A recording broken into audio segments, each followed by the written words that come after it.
all red. Iran are in all white. Another 4 games for you live on BBC Radio 5 Live and BBC Sounds that will culminate in England against the United States at 7 o'clock tonight. Don't forget, through the BBC Sounds app, you can take BBC Radio 5 Live with you wherever you go. But certainly for the next 90 minutes, we hope to have the pleasure of your company, because Wales could take a significant step towards the knockout stages as far as Group B is concerned. This is the side. Wayne Hennessy is in goal, a back three of Mepham, Roden and Davis, Roberts and Nico Williams the wing-backs, Ampadu and Ramsey in the centre of midfield, Bale, Moore and Wilson are the other three, playing from left to right as we look. Iran have switched, they've made 5 changes, they've gone to a 4-4-2. Hussein Husseini is in goal, Rezian the right back, Pirelli Anji and Majid Husseini the 2 central defenders, Mohammed the left back, a midfield of Golazadeh, Nuraliahi, Estoloy and Heisafi, and then Taremi and Azmoun are the 2 up front. And Iran, who suffered that 6-2 defeat, their heaviest defeat in a World Cup against England, know that only a win for them will do. For Wales, their objective against the United States was to avoid defeat. Today, for Wales, it's all about the 3 points, and for that reason alone, Pat Nevin, we should have a good game of football. Yeah, we were talking to some Welshmen downstairs beforehand, and they described this as Wales's World Cup final, and they meant it. They've got to win this, simple as that. They've got to go out and got to try and win it, and you can tell right from the start, the Iranians, they're very positive, they're ultra positive way they start. In fact, those have had their kick so far. Diagonal cross coming in from Rezayan, the right back, who'd got forward, but he's put it out of play for a goal kick. Back in 1958, Wales drew their 3 group games, and then they had to have a playoff, which they actually won. But they're looking for their first victory in a World Cup in 64 years. But there is a real quick tempo about it from both sets of players. Wilson runs out into the space far side the left, back towards Nico Williams, cuts it onto his right foot and shoots, and it's off target and it goes out for a goal kick. Nico Williams, who his granddad had passed away, he'd spent a day crying in the build-up to the game against the States. It was really a tough 24 hours for him. He dedicated that point to his grandfather, and there he was with a shot that flashed off target. And the reason why he got the opportunity, keeper Moore won the header, flicked it on. Gareth Bale must have looked at that and thought, right, he's going to win them all, I'll get on the end of something today. Good atmosphere, you can hear the horns in the background, the Iranian flags continue to fly. The Wales supporters, I'm sure, at some stage will drop out the odd tune or two. Expect to hear Yama Hoheed, that translates to still here, and they hope to still be here after they've played their final game next Tuesday against England. All 3 group games in this stadium, the Ahmed bin Ali Stadium, which is about 12.5 miles west of Doha. But certainly the Iranian support is extremely vocal here. You know the other thing, Ian, just watching the way the system's set up just now, you've got to say Bale and Moore are getting up against man-to-man marked. They're getting no cover behind, so those 2 will be up against 2 centre-backs. They don't do that with Gareth Bale generally. He must get chances in this game, just by the way, the hyper-positive way the Iranians are set up. Golazadeh keeps drifting in from the right-hand side, but it's Taremi and Azmoun they've got to really worry about, as this is Heisafi, lifts it forward, and it just is a floated ball. I just mentioned him, actually, Golazadeh making that run. So he's coming in off that right touchline. It's closer to a 4-3-3 they're playing. Yeah. You know, they've got a man up front, but it's not Taremi. They're putting Azmoun up front, but you've got both Golazadeh and Taremi coming from behind. The opportunity, though, that might actually give Wales, it might give a greater licence for Nico Williams to run forward. Good diving header back outside the D. It was a diagonal ball played up towards Azmoun, but it was Mepham diving back to Wayne Hennessy, all in green, in the sunshine, away towards our left-hand side. Iran are pressing Wales. clearance is given away by Ampadu and then lifted back forward once again. Do you think that the game just needs to settle down a fraction? It's a little bit too hurried. I don't want it to settle down. I'm loving the pace that it's going at just now. You can tell that the two teams they know the importance of this to them staying in the World Cup. So, you know, I don't want it to slow down. If you try and slow it down just now, the chances are you'll be overrun. So I don't think they can at the moment. It almost needs both of them to do it. I'm kind of hoping it doesn't, because it's a great lively atmosphere and it's end-to-end so far. Although no clear-cut chances yet. That's the voice of Pat Nevin. Still 0-0. As the two home nations will essentially top and tail our 4 games of coverage for you today. England, the United States at 7 from the Al Bayt Stadium. Iran are on the attack.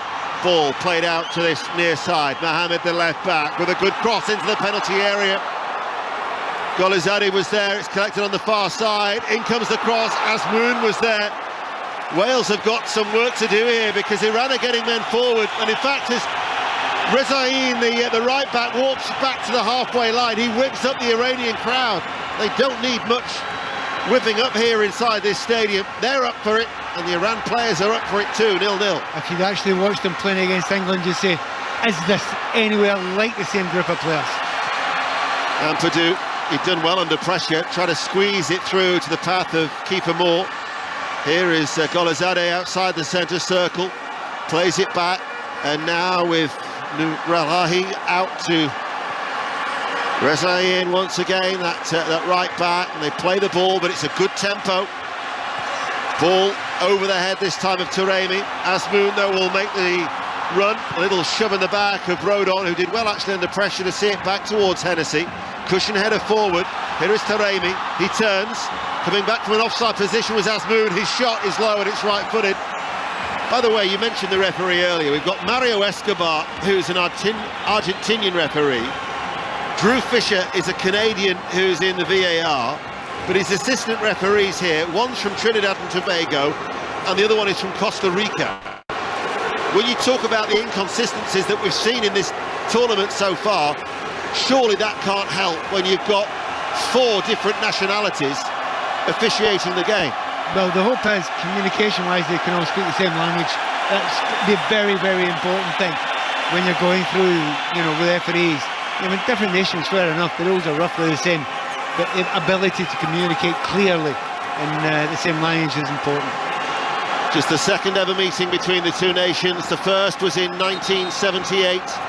It was at Ninian Park at Cardiff City, where Cardiff's Phil Dwyer got the only goal. Had such a good career at Ninian Park. What was it, 13 years that he'd spent during his time there in South Wales. And here we are in 2022, competing in the World Cup, where Wales, who'd got that draw against the United States, and if they could get the 3 points, then going into the game against England, the United States would be under real pressure, because Wales, they would know, would be on 4 points. However, Iran have started brightly. Golizade forward. Taremi lets the ball run through. The return then from Asmoon. It was a nice little link-up play between the two. Between them, they've scored 71 goals for Iran, so they'll have that understanding. And we saw a glimpse of it. No, they look great just now, that front three. Golizade, every time he gets the ball on the left-hand side there, very lively, very positive, very direct, good skills, knowledge, sees the game well, and he's got 2 players in front of him that he can find that want to work together. At the moment, I'm not saying they're exactly hanging on, but Wales, but the better team by some distance is Iran. Well, the United States were the better side in the first half here on Monday. Wales changed it. Much improved second half performance with the introduction of Keeper Moore. The concern in these opening 8-9 minutes of this first half that remains goalless is that Wales haven't really kept the ball very, very well at this stage. As the ball is played by Ampadu, Ramsey joins the attack, flies in the cross from the right-hand side, low, cut out, headed away then by Mohamed, the left back, and then Roberts forward on this near side, the right, playing as a right wing back, but it goes away from him and out for a goal kick, and the Iranian support in that corner of the ground are jumping up and down and waving their flags as it will be a goal kick. But already Rob Page is out to the corner of his technical area, and will be hoping that his side can start to settle. Yeah, he's trying to calm it down a little bit, just slow it down. We know they've been beaten to the ball a lot of the time. They're not winning the midfield at the moment. They haven't, I don't think you've mentioned Gareth Bale's name in commentary yet. No. So they're not getting it to the players, and certainly Kiefer Moore's had one header. So they're not getting it to the areas they need to get it to. But, you expected, we talked about this beforehand, I expected Iran to start this way. And it's about coping with it, make sure you don't give away any stupid chances, and then you can grow into the game. Let's get the early thoughts of James Collins, part of that Euro 2016 successful squad, of course, back at in France. What have you made of it so far, James? Yeah, it's been a lively start from Iran. Don't know. Expected, I think. Like I said, in leading up to the game, it wasn't going to be the same sort of team or the same setup that we saw when they played England. But it's been a good start. Wales have got to get a foothold in the game, do exactly what they're doing now, keep a bit of possession, get a bit of confidence, and work their way into the game. Well, I know Robbie Savage on 606 after the Wales-United States game was very dismissive of Iran. But Group B is the only group in this World Cup with 4 teams who are ranked in the world's top 20. And sometimes you might not take too much interest in the rankings, and Iran certainly didn't look like a top 20 side in the world against England. Credit to Gareth Southgate's side for that, but they've made a decent start. But here now are Wales coming forward with Roberts. Cross is headed down, strikes the body of Ramsey. Wales in all red, playing from left to right. Really is an excellent atmosphere inside the stadium. Hope that's coming across whether you're listening on BBC Sounds or through your digital radio, BBC Radio 5 Live. Roberts on the right with a cross. Kiefer Moore, great save by Husseini. Kiefer Moore, outstretched right foot, beaten away by Husseini, and Wales were denied. Yeah, I was really surprised that he didn't put the ball in earlier, Connor Roberts. It took a long time. They passed it and passed it and passed it. When he put the ball in, you think, what kept you? Because you've got 2 great targets in there to go for. He's actually got a kick in the face for his trouble there as well. I think the defender is going for the ball. Majid Caught Husseini in the face, yeah. He's not. Keeper actually isn't making any great complaints about it, but he's had to be brave there. Got it on target. But, get it in there. You've only your 2 centre-backs, and as I said to you just a few minutes before, if you're marking man for man against Bale and Moore, it's a great opportunity. If you're left, if you're right, get it into the danger area and let them attack it. He's got a cut above his left eye, so the 2 physios attending to at the moment. But I mean, it was a great save by Husseini. It was a reflex save just to initially beat it out. Not too dissimilar from the Hennessy save at that end when Joe Rodon had inadvertently deflected or diverted across from the right-hand side that Hennessy was able to beat out. But James, the first real chance of the game coming to Wales. Yeah, and Pat's hit the nail on the head. That's exactly what Wales need to do. They've got a little bit of possession, sort of slowed the game down a little bit, and get balls in the box. We all know what Kiefer Moore can do with the right delivery, and he's shown it there. So hopefully that's something Robert Page will be drumming into the players every time they get in that position, get the ball in the box. Well, the good news is that's James Collins back in the studio, is that he's back on his feet, and Kiefer Moore is wanting to come back onto the field of play. He's just unable to do so at the moment. The assistant referee on this near side is not allowing him to come on, and now he is, as Wales are all in red, playing from left to right. But a very good save from Husseini, who had well, he's the 3rd choice keeper really, but it was a very good save. Here is Bale. Pat Nevins quite rightly says we've hardly mentioned Gareth Bale's name, and yet he still manages to pop up at the right place at the right time. Well, he mentioned before the game in the interviews, he's got a habit of popping up at the right time. And as a Scotsman, I can tell you it's sometimes painful. Here is Ampadu to Bale. Moore on the stretch, lays it back to Ampadu, has to sweep it out first time. Gareth Bale, of course, who delivered here on Monday night against the United States. Many Wales fans think that he's out of this world, talking of which he actually believes that aliens are real and he's seen a UFO. That's according to Statboy Tom, who starred on Patrick Keelty's show on 5 Live the other Saturday. I've lost track of days we've been here. The games and the intensity of the schedule, the days are just merging into one. But it was a Gareth Bale penalty that meant that it was a 1-1 draw, and Wales now looking to build on that here at this World Cup in Qatar. Header forward by Taremi. Hasafi gives chase, beaten to it by a well-timed challenge by Mepham. Mepham, incidentally, along with Gareth Bale, are the two Wales players that, if they were to pick up a yellow card today, could be suspended. Golazade to Azmoun, back to Golazade, he's walked into the net! The flag has stayed down, and Iran have scored the opening goal. It was a lovely interchange of passing between the two, and he couldn't hardly miss. It's a real blow for Wales. Iran are ahead by a 1-0. I mean, the technical play between the understanding between the players, there will be at least one check for offside. At least one check for offside. It was very, very tight the first play through. Wales are absolutely convinced it was offside. They're absolutely convinced by it. We will see where that goes just now. But it was beautiful play. That 1-2 is onside. Yeah, onside. It throws it there. Offside. Offside. I thought it was offside, I have to say. Offside on the second phase. The return ball from Azmoun back to Golazade. So this won't count, or we're not expecting it to count, James Collins. No, yeah, it's all come from a bit of sloppy play from Connor Roberts, but you know it's going to be disallowed for offside, thank goodness. But yeah, it's come from Wales's own doing. You know, a bad ball, crossfield ball from Connor Roberts. But again, you know, the front two from Iran, you can see how they've played together for so long. You know, the understanding they've got, and you know, Wales have got away with one there. And play back underway. The goal has been ruled out for offside after VAR, not from the first pass. It was the second ball from Azmoun to Golazade, who could hardly miss from close range. However, we'd highlighted it quite early on, Pat. The fact that Golazade keeps drifting in from the right, that has got to be, the warning has got to be heeded by Wales. Well, he's a player. I mean, he's very good. But his understanding of the play and understanding where the gaps are, and also, well, wait a minute, his keeper's at the ball in a dangerous position. More right-hand side, support from Roberts. Infield, right corner of the area to Gareth Bale.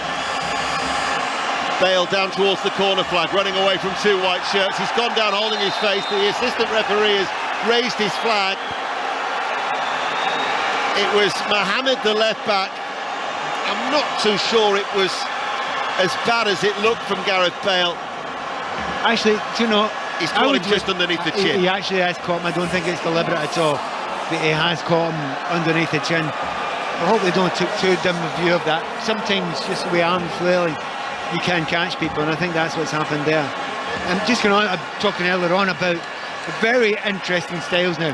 The technical understanding with the front three, and it is a front three from Iran, with Golazade and Azmoun and Taremi, is magnificent. They are top quality, and not just for Iranian football, they are top 20. But you look at Moore and Bale, they will get chances. There is no doubt they will get chances. Really interesting. It's so hard to call, even though the Iranians actually look the better team on the ball at the moment. So Wales have a free kick down by the byline. They're playing it all red from left to right. It's on the right-hand side. Wilson to take it. Iran have every white shirt back. The Argentinian referee is having to sort out a little bit of pushing and shoving and some squabbles in the penalty area. Keeper Moore, Mepham, the horns are blaring. Wales will hope to silence those Iranian horns. Still the jostling takes place. The referee has to settle this again. They're scared to death of Keeper Moore, aren't they? Yeah. They are worried, and understandably so. And Moore is using Ben Davies and Mepham as a shield. In comes the free kick. I think the keeper got something on that. Out of the penalty area it goes. Slipped by Nico Williams. Scoops the ball in long.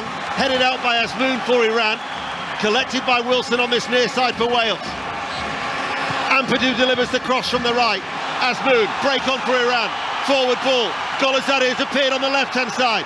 Taremi's going ahead of him. Azmoun going through the middle as well. Taremi turns. The white shirts are flooding forward. Shot, charged down. Goes out towards the far side. Then it's cleared away by Rodon. Out for a throw.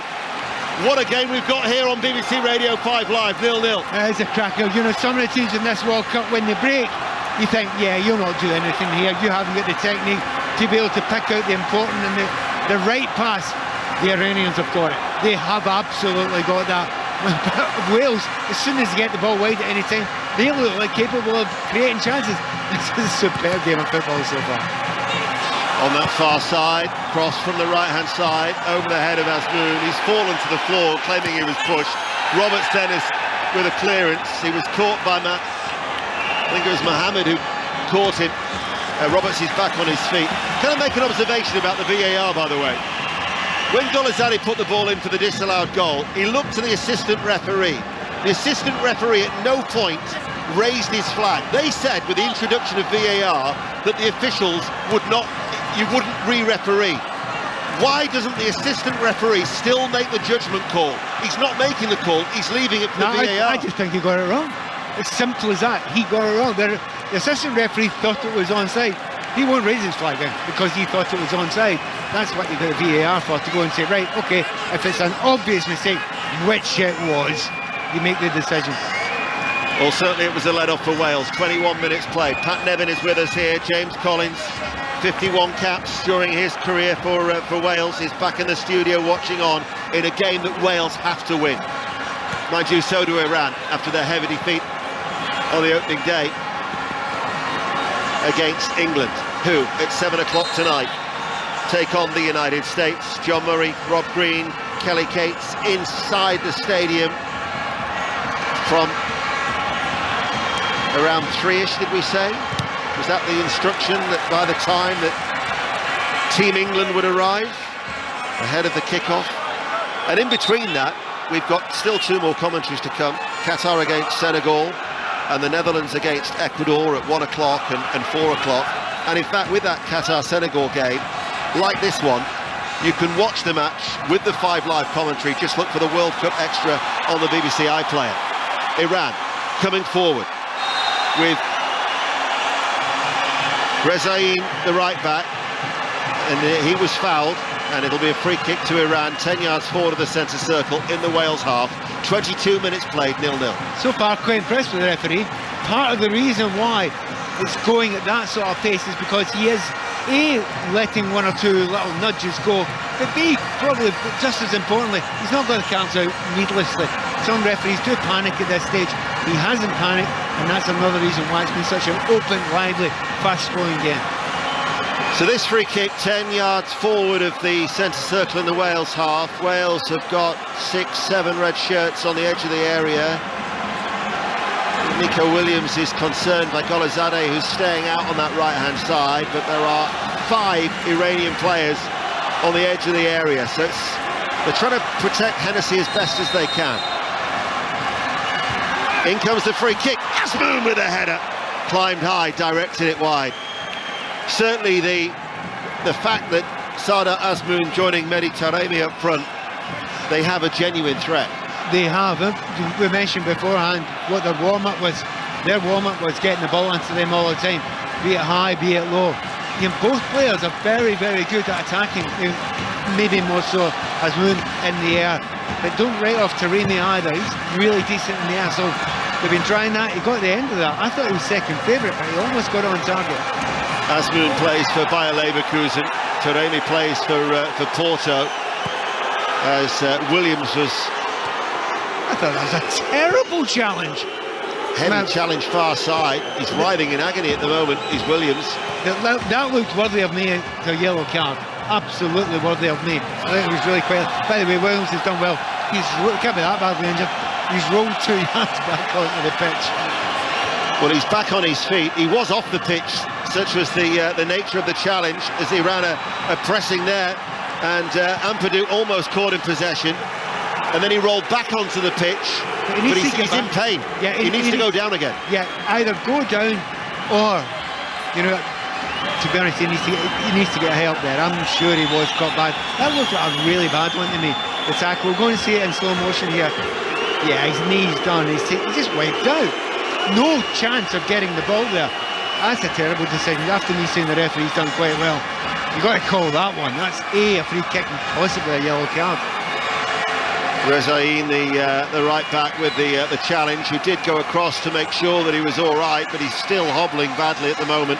And he's just trying to shake off that blow to the right leg, because it was a heavy challenge. All the hardest defenders do that. They nail you and then they go over and shake your hand. That's not something to be applauded. Well, you should know, Pat. You've been subject to a heavy challenge or two during your playing career. Here is Ramsey, forward for Wales, still 0-0. Left-hand side, switches play to the right, cushion control by Roberts, lays it back behind him. Mepham, Ampadu. Now Wilson dropping into the centre circle, plays the ball across to Tottenham's Ben Davies. Did ever so well the other night against the United States. And now it's with Harry Wilson. Just as it happened at times in the second half against the United States, Wilson and Ramsey have rotated, so Wilson is now operating in a deeper midfield role. Ramsey's gone a little bit further advanced. Carlos Queiroz down below is complaining about a decision in his suit. He's running down the touchline to have a word with the assistant referee. We're talking about the assistants, the one on the far side who didn't call the offside. The one on the near side, he's actually got everything wrong so far. He can't make a decision, he's hesitant, and then he just guesses. Ampadu's forward ball, Wilson challenged on the edge of the area, break on now for Iran. Golazade plays the ball forward, Azmoun tries to take it in his stride, he's up against Rodon, well-timed sliding challenge. Went with him stride for stride, had to get in there. Williams, who's now running a little bit more freely, and then until he was bundled over once again by Rezuian, the right back, and it will be a throw to Wales. But what a well-timed challenge from Joe Rodon. Well, it had to be there, you know.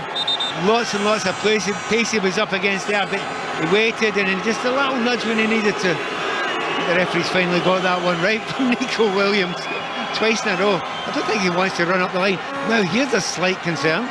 You talked about an injury beforehand to Azmoun. He was carrying a slight injury beforehand. Yeah, he was, He's gone down. Didn't see much in that unless he's had his toe stood on. He's holding his toe there.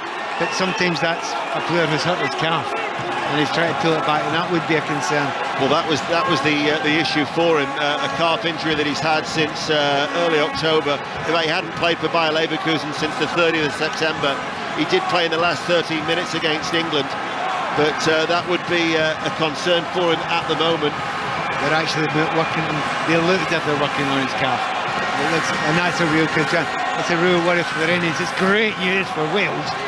He has looked fantastic, hasn't he? He's been lively, he's been strong, intelligent in his play up front, and that understanding that he's got alongside Taremi. So if he goes off, that'll be a real blow to them. But Wales could do with a respite just now. I think this will help Wales. This little bit of calm time now.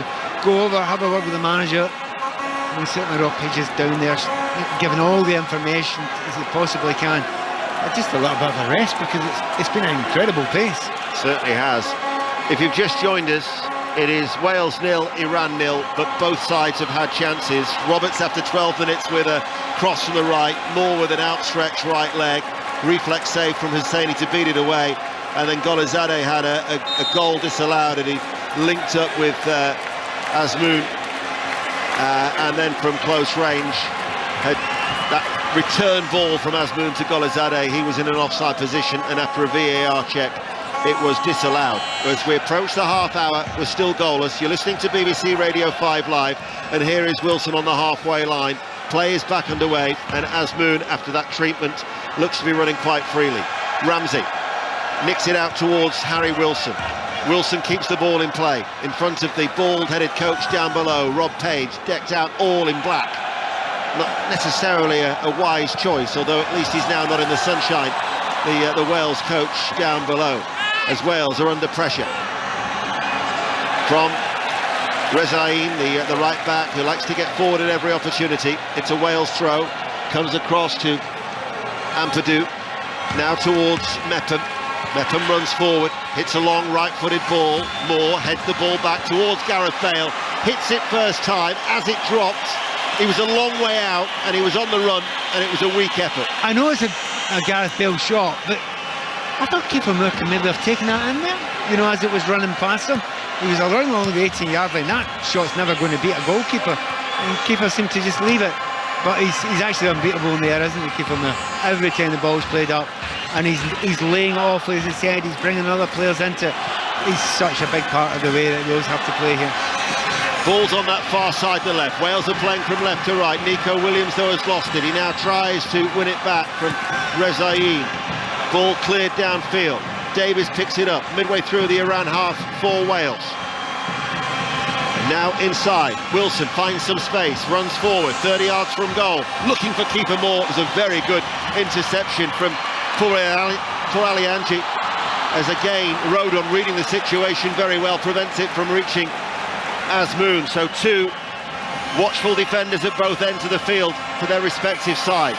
Ball in field from Bale to Ramsey, gets stuck underneath his feet, has to hold off the challenge of Estoloy. Ramsey drops back towards the centre circle, now out towards Mepham.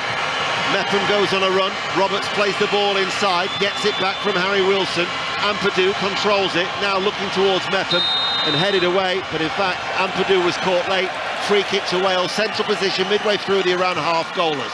Yeah, but a little bit better from Wales there. They're holding the ball quite well.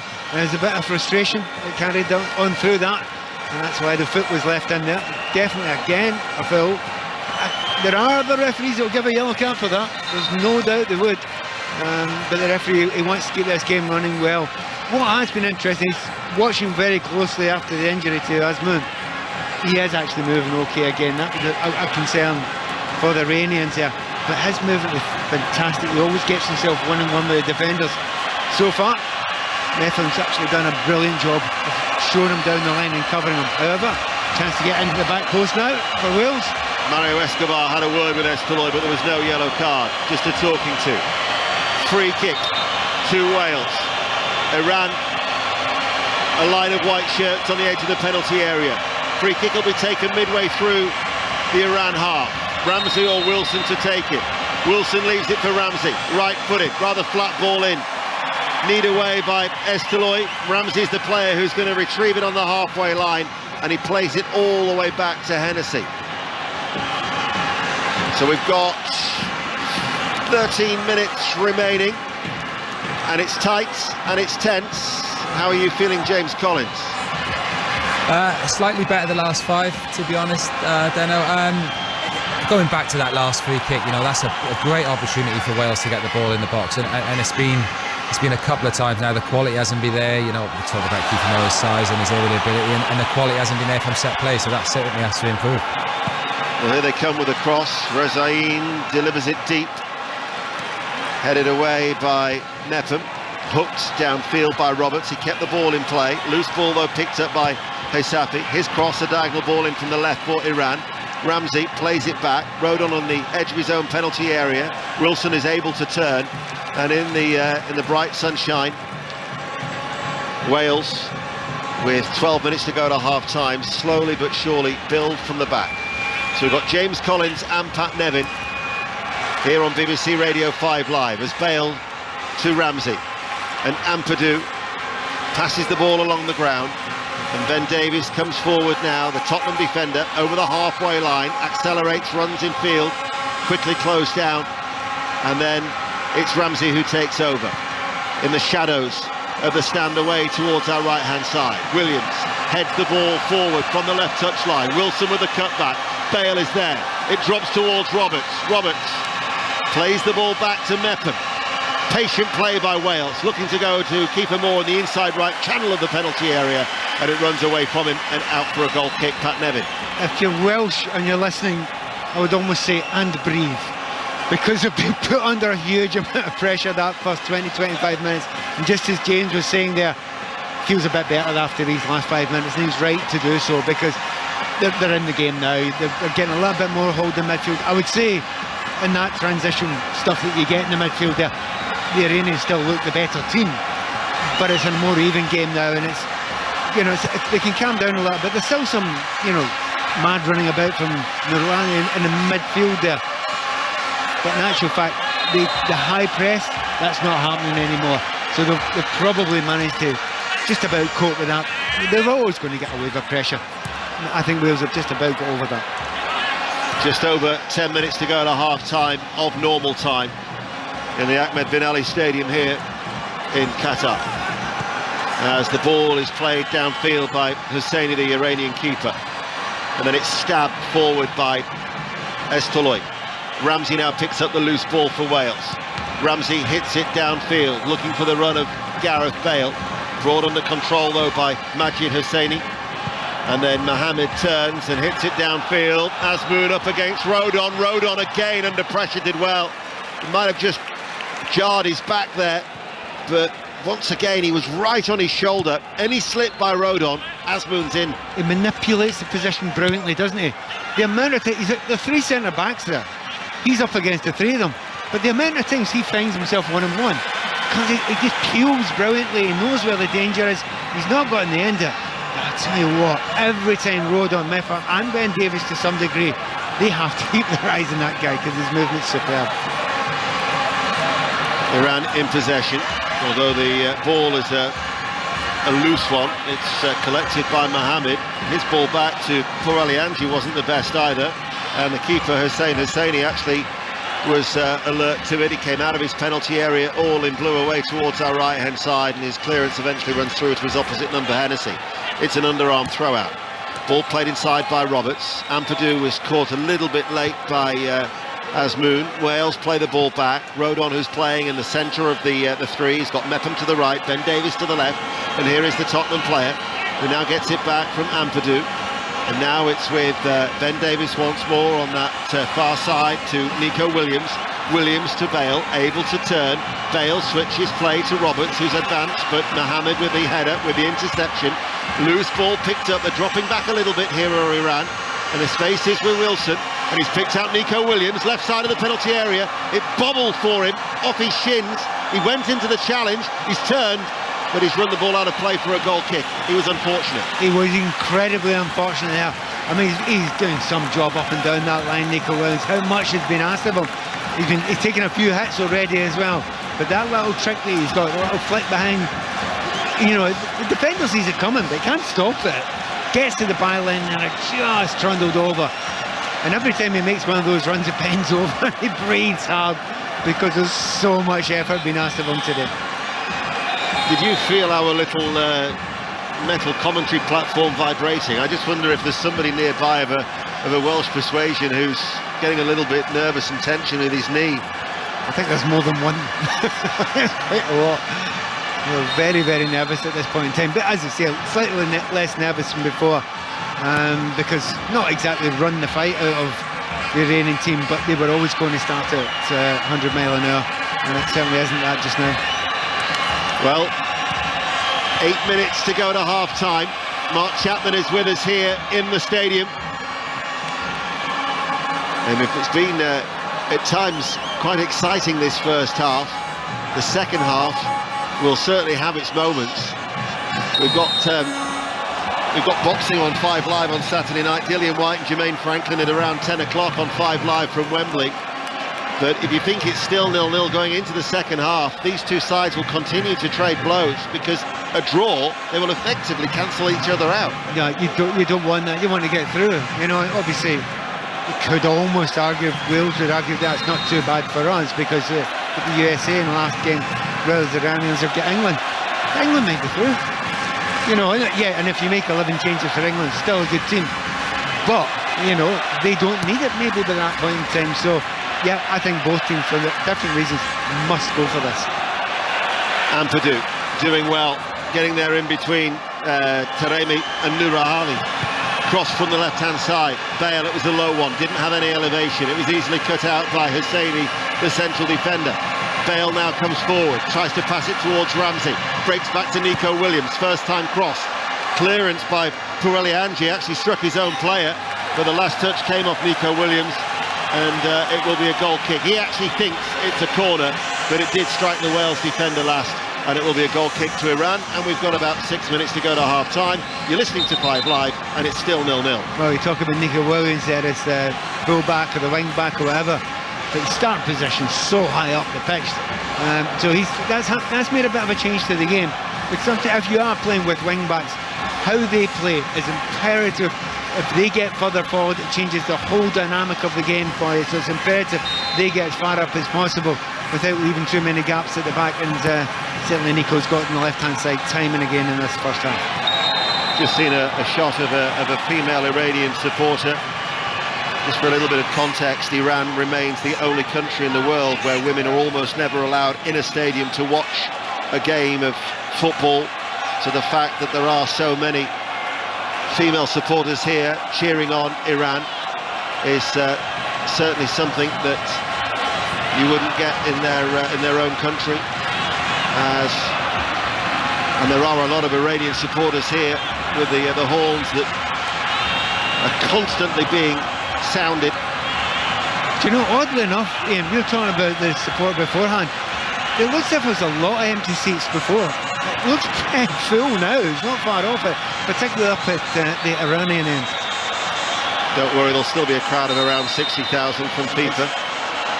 And the attendance when it's announced later on. In comes the cross, it's a deep one towards the far side, and not able to keep it in play was Majid Hosseini running forward. I talked about this in the game yesterday. I'm so surprised the teams don't use this more often. That sun is directly in the goalkeeper's eyes, isn't it? Yeah. It's in Hennessy's eyes. But nothing has really been put right down his throat, as it were, to go and ask him a question, to go and... Cause, I mean, keepers are used to it. It happens now and again. But it's not enjoyable, especially when it comes straight out of the sun. That was an opportunity to do it there, and he didn't use it. It's still goalless, and certainly Wales have had a very, would you say, comfortable last 10 minutes? Yeah, I mean, it's calmed down, the game's calmed down. I mean, a lot of teams will try and play, that incredibly high tempo, high game. You can't do it. You cannot do it for 90 minutes, and you certainly can't do it every 3 days this part of the season. I mean, I think we're watching it so far. I think the Japanese have been closest to being able to keep it going. Good ball forward there. And then it's played back towards Wilson. Wilson with a shot, charged down, looking for a corner kick, and they've got one as well. It's a lovely through ball. I think it was initially aimed towards Kiefer Moore, who actually got a touch to it, and then Wilson hit it first time. Corner kick to Wales. And this is one of the biggest opportunities that Wales get, the set pieces, or the corner kicks. Now, the last free kick they took wasn't taken well at all. You can allow it to give it some air. I mean, Moore is so good in the air. We know Gareth Bale's good in the air as well. And you've got the three centre-backs that can come up, so, don't hit the first man. Corner kick on the right-hand side. The goalkeeper, that's a very good take. Backpedaling. He had Kiefer Moore coming in from behind him, and it was a really confident take by Hussein Hosseini. He had to get it. Kiefer Moore was free, wasn't he? Absolutely free behind him for the little nod in. Now, they'll tell you that's what their plan is. If it's in the 6-yard line, it's the goalkeeper's ball, but you can't take too many chances there and leave Kiefer Moore on his own. He was the 20th minute substitute against England when Beranvand suffered that blow and had to leave the field with concussion. There's a forward ball towards Taremi. Mepham holds him off outside of his penalty area, and he's going to try and marshal it out for a goal kick, but it didn't have the pace on it, so then he had to make the clearance. Out of play it goes for a throw. This is Haisafi, the captain for Iran, plays the ball back for Alianji, switches play out towards the right-hand side. It's a lofted ball, it's a good aerial duel, won by Nico Williams. Loose ball picked up by Ramsey, and Wales get a throw on the halfway line on that far side to left with 2 minutes of the half remaining. They take the throw quickly down the left. Ramsey doesn't get any change out of Hosseini, who brings the ball away, plays it low towards Taremi. Sharp little turn, got away from Wilson, but not so from Mepham. And Wales are back in possession, all in red, playing from left to right. Ampadu takes over. Moore had made the run, nobody spotted it. Had to go back to Ampadu. Now he floats the ball forward. Gareth Bale beaten in the air, drops to the feet of Moore, bounces away from him. Late flag. It was, I think, for Gareth Bale. Yeah, but why not just play on? Yeah. They're in a brilliant position, the Iranians, to break there. They're fuming about that, and they've absolutely every right to be feeling it. Taremi's getting the ball in the midfield. That is probably where they're best at the moment. Breaking through the centre, playing little 1-2s, that front three that we were talking about before. I understand why they're fuming about that, but Wales should be delighted, which I think they are. It's going to be the free kick to be taken by Hosseini. Strikes it long, right-footed. Rodon shows his strength. Throws Azmoun to the ground. Iran, though, pick up the loose ball. Played out by Nurulahi. Rezaein, the right back, looking for the return ball, and he's not going to give chase to that, the Sunshine. Out it goes for a goal kick, 0-0. I've just figured something out. Go on, it's taken me a wee while to figure this one out. I was amazed by how few Iranian fans were in before the game. I couldn't believe it, because I know what Iranian fans are like. They love following their team, and they come in big numbers. They stayed away from the anthem, didn't they? They've absolutely stayed out for the anthem. Yes. And look at it now, it's completely mobbed there. Yeah. Those that were inside the stadium booed the Iranian national anthem. Thing is that I think they're worried about people seeing them doing the anthem. Yeah. Here is Ampadu. Bale away from Nico Williams. Edge of the area, it's cleared by Husseini, the defender. Didn't kept in play on that far side. So into stoppage time, of which there is an additional time of 4 minutes. 4 minutes additional time. BBC Radio 5 Live. Still to come. Qatar, Senegal from 1. Netherlands, Ecuador at 4. And then England against the United States at 7 o'clock. Wales with a throw left-hand side. Ben Davies rides up the chest for Mepham, hits it right-footed, forward, downward header, back by Connor Roberts, picked up by Ramsey, right-hand side, plays it to Roberts. Roberts with the first-time cross, cleared away on the stretch by Husseini. Here is Ramsey, he plays the ball in field. Ampadu tries to switch it back out towards the right. Interception from Mohamed. Wales, though, with their own interception, courtesy of Mepham. And Wales now with Roberts, charged down by Hisafi. The ball is volleyed up forward. Good control by Azmoun. Out to Golazadeh, looking for the run of Taremi ahead of him. Taremi enters the penalty area right-hand side, holds the ball up with his back to goal, waits for some support, plays it ahead of him down that right-hand side. Golazadeh down by the byline. Back it goes now to Rezaïn, the right back, right corner of the area. Iran in stoppage time. Now the cross comes in. Azmoun slides in with his feet 6 yards out. Couldn't get a telling touch. Out of play it goes for a goal kick. You're listening to 5 Live. It's still 0-0. Yeah, but as ever, Azmoun, he is a super centre forward, isn't he? Every time the ball's put into a danger area, he's very close to it.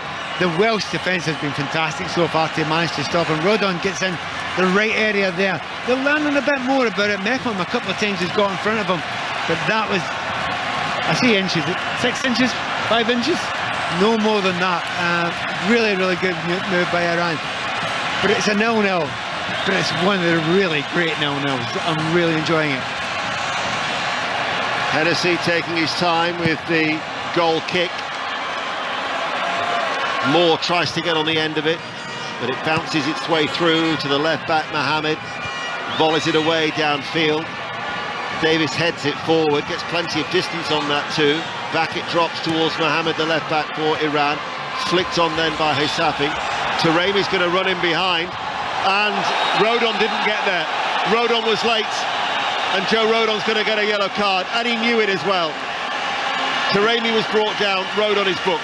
Yeah, it's one of those ones where he's committed to it, and he's realised when he's committed to it, I shouldn't be doing this, because if I don't get it, I'm going to get a yellow card.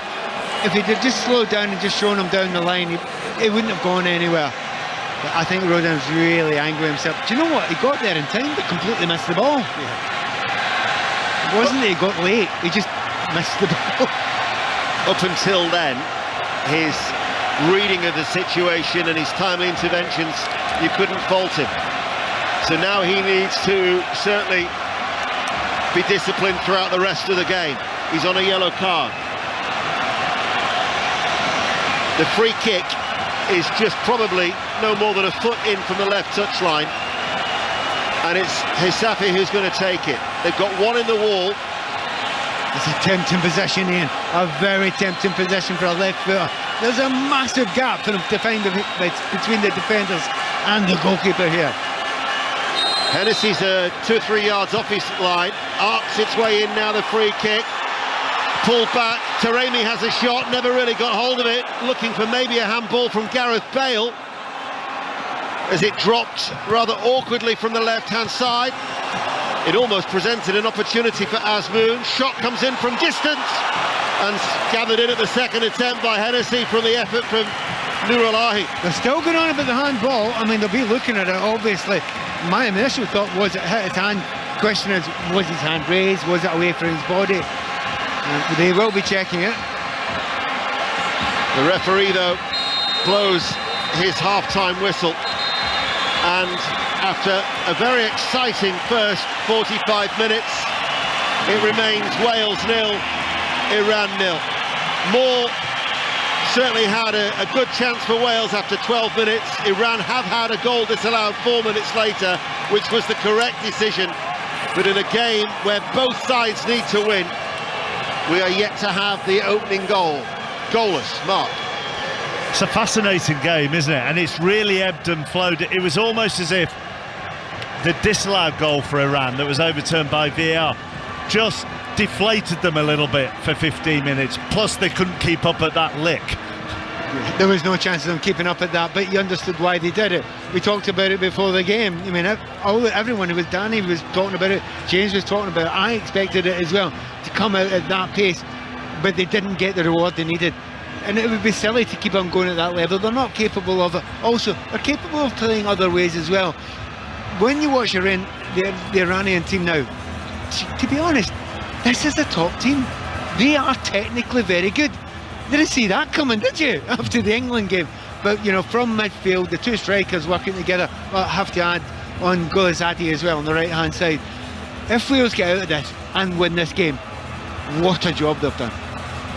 Yeah, he was the one of the front three that we didn't mention at the start. And that, arguably, he's been the most impressive of the front three. He plays his club football for Charleroi in Belgium. Well, the thing about it, if you're playing against a back three and a wing back and you're a wide player, that's where the gap is. So you know that's where you're going to get the gap. If you can lose, and he did lose Nico Williams a couple of times, but Nico's doing the whole flank. So he got behind there, and as soon as you get behind there, you've got space in front of you and you're drawing defenders out. But he's got his head up. Already in this World Cup, I've seen many players get the ball in those positions, the head's down, and you think, oh, goodness sake, get your head up and see the opportunities. He's one of those players because he knows he's got two strikers ahead of him who've got great understanding, and they are very clever indeed. Joe Rodon probably been Wales's best player, James Collins, and now he's got a very difficult second 45 minutes on a booking. Yeah, it's negative really from a Wales point of view that Joe Rodon, our centre half's probably been our best player, but as Moon, I must say, up front has been brilliant. We knew his quality before the game. It just worries me a little bit that Joe Rodon's been left. It seems he's been left one-on-one 3 or 4 times. You know, I know Wales are trying to press, but you know you can't carry on like that. Clearly, the 3 lads up front for Iran are technically good. They understand each other. They can, you know, they're interchanging of movements really good. So as far, Wales have defended well against it, but I wouldn't like to see Joe Rodon or any of the back 3, Ben Davies or Chris Mepham, left one-on-one with them with space, because, like I said, they've got quality and can punish any team. And Iran are more than happy to wait and hit you on the counter and leave that one-on-one. Definitely, Chad. They've done it numerous occasions, and they're quick on the counter as well. You know, they're letting Wales have the ball sometimes in front of their back 4. And I must say again, when Wales do get into that position when they have got the ball, their quality from cross it, you know, you've got Kiefer Moore, we keep mentioning his name, you've got Kiefer Moore in the box there. The quality's is not been there from set plays and from open play with crosses. Just get it in the box. Yeah, I mean, I know that quality, I know that sounds quite simplistic, but the one time they did get it in, there was a chance in it, and he forced to save. The corners as well, chappers, and the free kicks. You know, we're trying to whip this ball in, and you know, the majority of times it's hit the front man or it's been poor quality. Why not? You've got the big man in the box. Just lift it, get it into an area where Kiefer Moore can attack the ball. He might not score, you know, he might get a header on target, but what he will do, he'll cause a bit of carnage, and the ball might drop to a Gareth Bale or an Aaron Ramsey or someone to tap it in. So certainly defensively they've done well. I wouldn't like to see him defending like that, you know, as in that much in the second half, but certainly the quality into the box has definitely got to improve. 4 games today in total here on 5 Live and across BBC Sound. Second half next. Then our second game is Qatar, Senegal. We'll preview that shortly. And don't forget this evening, England against USA. It is a 7 o'clock kickoff. Full commentary here on 5 Live. It is 6 minutes shy of 11 o'clock. Lisa McCormick has the news. Take the World Cup with you. Qatar 2022. On BBC Sounds, this is BBC Radio 5 Live. Nurses in England, Wales and Northern Ireland are set for one of the biggest walkouts in the NHS's history. The Royal College of Nursing has announced strikes on the 15th and 20th of December in a dispute about pay. The government says the union's demand for a 19% increase is unreasonable. Nick Hume is head of the East Suffolk and North Essex NHS Trust. He says they're prepared for disruption. We've been very careful to make sure that we can protect those emergency services, going through all of our services with our nursing staff and with the unions to identify those areas that obviously they're the obvious ones in terms of the A&E departments and the paediatric A&E, emergency theatres, emergency surgery. The government says it wants to make the sharing of doctored porn images online without consent a crime in England and Wales. So-called deep fake images involve a person's face being put on someone else's body. The Justice Secretary, Dominic Raab, says he wants to close loopholes in the law. Campaigners claim the police are failing to investigate complaints and support victims of stalking. The National Stalking Consortium says only 5% of cases in England and Wales result in someone being charged. They've launched a super complaint highlighting trends in the way that forces approach stalking. The actor Emma Corrin is calling for male and female awards at film ceremonies to be replaced with a single gender-neutral category. They're non-binary but won a Best Actress award for their portrayal of Princess Diana in The Crown at last year's Golden Globes. It's difficult for me at the moment trying to justify it in my head being non-binary and being nominated in female categories. But really the conversation needs to be about having more representation in the material itself for non-binary people, for queer people, for trans people. When more actors are playing those roles, then I think there will be more of an urgency with which these questions will be addressed. And experts are predicting a quieter Black Friday this year because of the rising cost of living. They say overall sales and profits will be lower than last year, despite more people heading out to the high street. It's the first festive season without COVID rules for 3 years. The World Cup on BBC Sounds. With coverage of every single game on 5 Live. Oh, what an amazing goal! Kylian Mbappe! Expert analysis and debate with some of the biggest names in football on the World Cup Daily podcast. What Gareth Southgate wants is that they can perform under the most intense pressure they will ever experience. And a bit of fun in Match of the Day Top 10 with Gary Lineker. Micah Richards is back along with Alan Shearer and myself for the biggest international football tournament on the planet. Take the World Cup with you. Listen on BBC Sounds. BBC 5 Live. The FIFA World Cup, Qatar 2022 with Mark Chapman. 0-0 at half-time between Wales and Iran. Second half on the way. BBC Sports' Nesta McGregor has been in the ground and has now gone back outside the ground to talk to us before coming back in the ground. I'm guessing for the second half. Is that how it works? Yeah, I'm getting my steps in. Can I say, chappers, silence has never felt so good because that is arguably the loudest stadium I've ever been into. I've got one of those watches that lets you know when you've been subjected to excessive audio levels. It's given up, mate. It's not having it. God blimey, you all have been sat near the PA at England-Iran on Monday, which was, I think, the loudest PA I've ever heard anywhere on the planet. It has been one of the better atmospheres at this World Cup, hasn't it, actually? And the Iranians are much more here in much greater numbers than they were for that England game. Yeah, absolutely. It's almost like a home game for them. And where we're sat, there is an elderly gentleman who, despite his, frail frame, is the orchestra of the entire stadium. And every now and then, he kind of gets up. He's got one of those, it's not a vuvuzela, but something similar. And he's literally conducting the crowd. I've never heard a throw-in, a goal kick, a tackle, applauded the way it is. We've had to stand for most of the first half because no one around us is sat down watching anything. It's loud, it's busy, it's great atmosphere, despite maybe it not being the best football, but the atmosphere is definitely top notch. Yeah, which may have been a surprise, actually, certainly at the start when the ground was maybe 60% full. Pat made the point in commentary that maybe a lot of the Iranians stayed out until after the national anthem before coming in. We'd also heard that Welsh fans had issues coming from Dubai into Qatar because of issues with the hire card, which is the equivalent of a Qatari visa that we all need to get into the country. Yeah, both those things are true, and we've been to stadiums where they perhaps have been not at capacity for other reasons. But yeah, we don't have exact numbers on those Welsh fans, but we know that some of them travelling from Dubai, like you say, you need a match ticket and a visa to enter the country. The visa issuing app crashed this morning, so fans have been unable to fly. I think it's just an hour flight as well. It's obviously not ideal, but more importantly, it's not a cheap mistake to be caught up in with packages. You know, for these games, chappers costing thousands of pounds. There are also the discussions about the rainbow bucket hats as well, which I'll be honest, when you're in this position in the commentary position and looking out towards the Welsh fans, it's difficult to tell which bucket hat is which, really.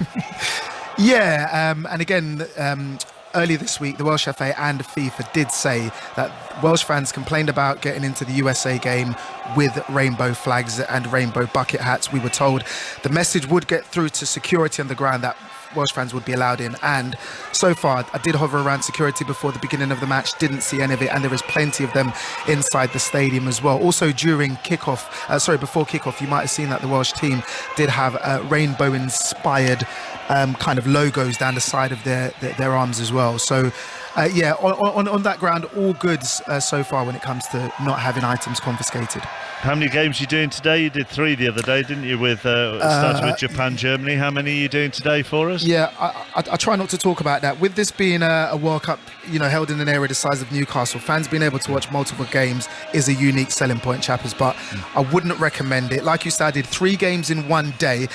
And it wasn't even the football that did me, it was the walking. 31,000 steps, so that's equal to 22 kilometres worth of walking, half a marathon, not including the 10 trains, 2 buses and 1 emergency taxi ride. So, you know, you can be love drunk, you can be food drunk. I was definitely football drunk. If I never saw another football match ever again, it would be too soon. BBC Sports' Nesta McGregor, thank you very much. Get yourself back in the ground for the second half. Next up today, the second of our 4 games, Qatar against Senegal. Stephen Warnock, part of our commentary team for this one. Senegal win this, do they? Yeah, you'd think so. You look at Qatar and you just think after the first game how poor they were. Didn't really show any quality at all, and from a Senegal point of view, they need to respond. They need to get a victory to get themselves some points on the board, and I don't see anything different than that. Well, they do, don't they? And actually, if they match Ecuador's result, I mean, you'd assume that Netherlands will win this group. But if they match Ecuador's results against Qatar or even better it, then it all comes down to that final group game when they play Ecuador. I'm not so sure about that, you know. Are you not? I've got Ecuador in the sweep. So I'm fully backing them. Good to know that the opportunity to win some money affects your punditry. I like that. The one thing I will say is Ecuador the other night, yes, it was an easy game for them, but they do pose a danger. They are a tough team to play against. I think anyone watching this World Cup so far we've seen that the teams aren't sitting back. They're playing on the front foot. They're trying to catch teams out, and I think Ecuador have that ability to do that because of their athleticism, the speed in which they attack, and I think it'll be a tough game for Holland. Qatar haven't had a single shot on target in the opening match against Ecuador, so you know they are yet to have one in this tournament so far. They're yet to score a goal, obviously, but chappers, when England won the World Cup in 1966, they didn't score in their first game either. It ain't over yet for Qatar. I was going to say, Connor, have you got Qatar in the sweepstake as well? Is that now affecting your expertise? I've decided. I think I'm becoming a bit of a fan of Qatar just because it went so dreadfully for them. Look, you look at their results. You know, they were improving over recent years. And speaking as an Irishman, you know, they got a draw against Ireland only a year ago, and you feel okay. They are getting better all the time. And I really don't think they gave the showing. I think they froze on the big moment.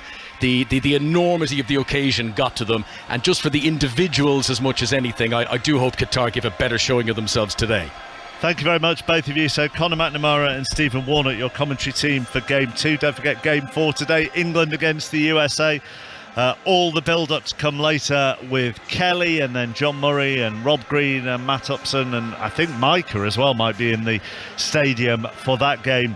A little bit later on. The teams are in the tunnel waiting to come out for the second half here at the Ahmad bin Ali Stadium. Some of the Welsh subs still warming up before the teams come back out. Gareth Bale just leading Wales out now, smattering of applause as they come back out. It goes back to the point, James Collins, we said at the end of the first half, you've got to get the ball in quicker to Kiefer Moore. Yeah, for sure, chaps. This is a huge 45 minutes for Wales. The World Cup dream is lying on this 45 minutes. There's no doubt about it. And like I say, the quality wasn't there first half. You know, they got the ball in the right areas on a few occasions, and just didn't get the quality into Kiefer Moore. You know, we all cried out for him to play. If he's playing, you've got to play to his strengths and get the ball in the box. I see it. You know, watching the game, I can see him. You know, sort of saying to his players, certainly to the wing backs who are getting high up the pitch, you know, get the ball in the box, but you know, not just get it in there, get it in with quality so he can go and attack. And like I said previously, you know, it's not about him getting the first header, it's the carnage he could cause the Iranian defenders. So hopefully Robert Page has got that across to the players, because yeah, this is a big 45 minutes for Welsh football. Well, in the first game of the World Cup for Wales, they had a poor 45 minutes against the USA and then turned it round in the second. Will they do the same here? Ian. Thank you, Mark. Back underway. Neither side to make a change. Wales all in red, playing from right to left as we look, are attacking the end where their supporters are housed, still bathed in the sunshine. But we can't say it's strictly the Welsh end. We can say it's the W end, as I noticed there is an Iranian flag in amongst the Welsh support with Walsall FC emblazoned across it. As this is the Welsh side. Hennessy in goal, Mepham, Rodon and Davis. Roberts and Williams are the wing-backs. Ampadu and Ramsey in the midfield. Bale, Kiefer Moore and Harry Wilson. For Iran, who are all in white, playing from left to right. Hussein Husseini is in goal. Just break off because Mohammed charges forward and sends over a cross, which is a deep ball in from that left-hand side. And that'll be a Wales throw. So Hussein Husseini is in goal. The defence of the right-back Razian, Pouralianji, Majid Husseini and Mohammed. A midfield of Golizadeh, Nurahali, Estoloy and Heisafi, and then a front two of Azmoun and Touremi. Carlos Queiroz, great success when he was assistant to Sir Alex Ferguson with the 2 Premier League titles and the Champions League. In his suit, in this technical area, watching on, because for both of these two nations, these next, 44 minutes now will be crucial as to whether they have a realistic hope of reaching the knockout stages. They are massively crucial, and it'll be unusual things that might make the difference. I mean, looking for it player for player, the Iranian team has looked the better team. However, there is the Bale effect. Problem is, Bale has had no effect whatsoever in the game so far. And you have to be open about that and honest about that. Gareth has been unbelievably quiet so far. This, you know, the amount of times in the past you thought, is he going to turn up? And he turns up. He has to turn up quite soon. Well, before the 90 minutes against the United States on Monday, he'd had just 29 minutes of football since the 18th of September. But we know what he's capable of. And at the minute, Gareth Bale is just hoping for that one moment. Yeah, he's holding himself in reserve, keeping himself fit. I mean, if he went at 100 miles an hour, he wouldn't last the game. Here is Azmoun picking up on a loose ball that was played at quite pace into the penalty area, as Wales now have it back in the hands of Wayne Hennessy, who berates Roberts over on that far side and rolls it out now to this near side, the left, for Ben Davies. Aside from that cross from Roberts for Kiefer Moore, with an outstretched right foot that the keeper Husseini did well to keep out, haven't really created enough. No, they haven't. And again, it is about what are your strengths. If you know what your strengths are, then play to them. Ball forward, just away from Ramsey, and picked up by Husseini, all in blue. That's how we changed them, Ian. That is a change. I've noticed already in this half, Ramsey's made 3 of those darting runs from the midfield area. Maybe it'll be that's just a little technical change they've made there, just to push them that little bit further forward. Ramsey anyway. Hennessy rolls it out again to Davies. He goes back now to Rodon. He's got to be disciplined. He was booked in that first half for a challenge on Touremi. Mepham approaches the halfway line. Bale with a layoff, kept in play by Roberts. Poor ball though from the right hand side, easily cleared by Husseini. And now Iran up towards Azmoun, Sadat Azmoun, but it's away from him. He finds himself one-on-one with Rodon again, doesn't he? Yeah, every time he does it. Now, whether it's brilliant movement from him, from Azmoun, or whether it's the fact that back three, they're not covering each other. Somebody goes to mark him, get behind him, give your mate cover. It's just not happening just now for the Welsh, and I can see why there is a concern in that area. Iran, against UEFA opposition in a World Cup, have never won in 9 attempts. They've lost 7. They have drawn 2 as Kiefer Moore looked offside. Flag stays down, now it's up. Right corner of the area, so they've drawn 2. It's Portugal in Russia in 2018. I can't think who the other team was that Iran drew with in the World Cup before from a UEFA opposition. I should know that. I've got that look in your face. And I know exactly who you're talking about. And shut up. That's the correct answer. For those who don't know, it was Scotland in 1978. No, we actually wiped that from the history books. It doesn't exist. 78 was skipped. We went from 77 to 79 as a footballing nation. I think that's why sometimes Pat refers to me as a plastic friend. Here is more. And any friends north of the border, I was only teasing. He was only teasing, and apparently Archie Gemmell scored a good goal that tournament. There is the myth that some Scots fans never returned from Argentina in '78. Here is Ramsey picking up a loose ball for Wales. They're yet to lose in the group stages of a World Cup. However, they've got some concern now. Ball played forward. Azmoun runs into the penalty area. Azmoun hits the post. Right-footed, strikes the right-hand post. Comes out to Golazadeh. Golazadeh shapes to shoot off his left foot. Counting effort. Hits the other post. Rebound saved by Hennessy. Oh, what a double let-off that is for Wales. The right post was rattled. The left post then was rattled. And Wales are still somehow level at 0-0. Iran so unfortunate on 2 occasions. Do you know, the run from Azmoun, is that not exactly what we've been talking about the last 10 minutes or so? And then in the first half, you cannot go one-on-one with a player like that. No chance. He will eventually get through. He will eventually get beyond, and he's just unlucky there. It was a great hit inside the post, didn't quite go in, and then his mate, it was Golazadeh, wasn't it? Left foot, cutting him from the right-hand side. He's nearly scored as well. They need to do something about that, Wales, because it's happened time and time again. They find themselves one-on-one. The 3 at the back, they have to work together better, give each other cover. They're not doing it.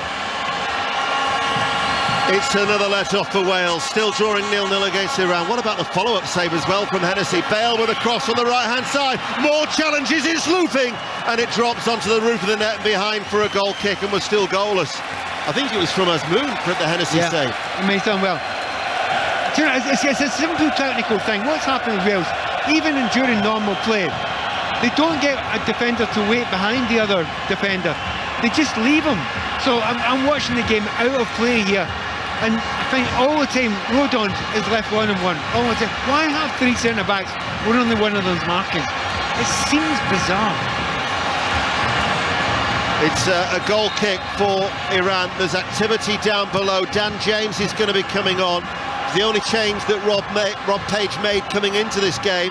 The first competitive match that James actually hasn't started since Slovakia in March 2019, which is a run of 34 games. So he's going to be coming on. Who will go off as Ramsey was challenged there, and that will be a free kick to Wales in a central position. Brennan Johnson is another option, and in fact it might be a double change. We might still be seeing Brennan Johnson. I can see 2 heads, but not the... It is Johnson. As now all of a sudden just the top of their heads I could see. But this is a free kick, but it's a long way out. Gareth Bale has scored some spectacular goals in his time, but he's not there. It's Ramsey, Wilson and Ampadu who are the 3. But we're a good 30 yards out from goal, 0-0. Ramsey leaves it, Wilson to take it, left-footed, right down the throat of the goalkeeper. What a shame there. That's the one you need to give your centre-forward a chance to go and attack. Far too much air in that one. Ball played forward, kept in play by Roberts. Nimrolahi inside to Taremi. Taremi strikes the chest of Ramsey, and Hennessy will prevent it from going behind for a corner kick. Yeah. So James and Johnson to come on. Yeah, I mean, certainly the pace, we know about James's pace, and it just isn't working for Wales just now. And I think the hitting the post twice there, and the fact that you're under such pressure, he's thought, I can't wait any longer. If you keep on playing like this, we're eventually going to lose a goal and lose the game. So I understand why he's making the change now. Diagonal ball searching towards Wilson, who's made the run through from midfield. You're listening to 5 Live and BBC Sounds. The first of 4 more games. Nice little layoff by Azmoun, flicked out by Taremi. Golazade will get there first. Williams has to retreat. He's twisting and turning. Golazade tries to wriggle away from him. Still with the ball at his feet, right corner of the area. There's a real step for Iran coming forward. They're playing with such incredible confidence just now. You know, sometimes you can hit the post and it can have a negative effect. It's had a positive one. Golazade with a cross in towards Taremi. Comes out to Hessafi. That was blocked, cleared away. Wales at the minute are on the back foot. Much improved performance from Iran. Cross from the left, blocked. It'll run forward towards the corner flag. And Mohammed will make sure that it goes out for a corner kick. And it is Iran who have taken the game here to Wales, and Rob Page has to make the change. No, he won't want to make it a corner kick. Not under this sort of pressure, he won't want to do that. He'll call this substitution off just now. But they're under massive pressure. And the players will know that, and they've held on before. Wales know how to do this. But they're against a very, very good attack-minded team who are playing with incredible confidence in the second half now. Both sides realistically have to win. It's still 0-0. Iran all in white, left to right, corner, left-hand side. Good header away by Kiefer Moore on defensive duties in that crowded penalty area. Picked up by Esteloy. Esteloy's cross, headed away, falls towards Wilson, able to turn, caught in an Iranian sandwich, and he rides around, and it'll be a free kick to Wales in a central position, as now the double change will be made. Brennan Johnson and Dan James to come on. Let's get the thoughts of James Collins. James.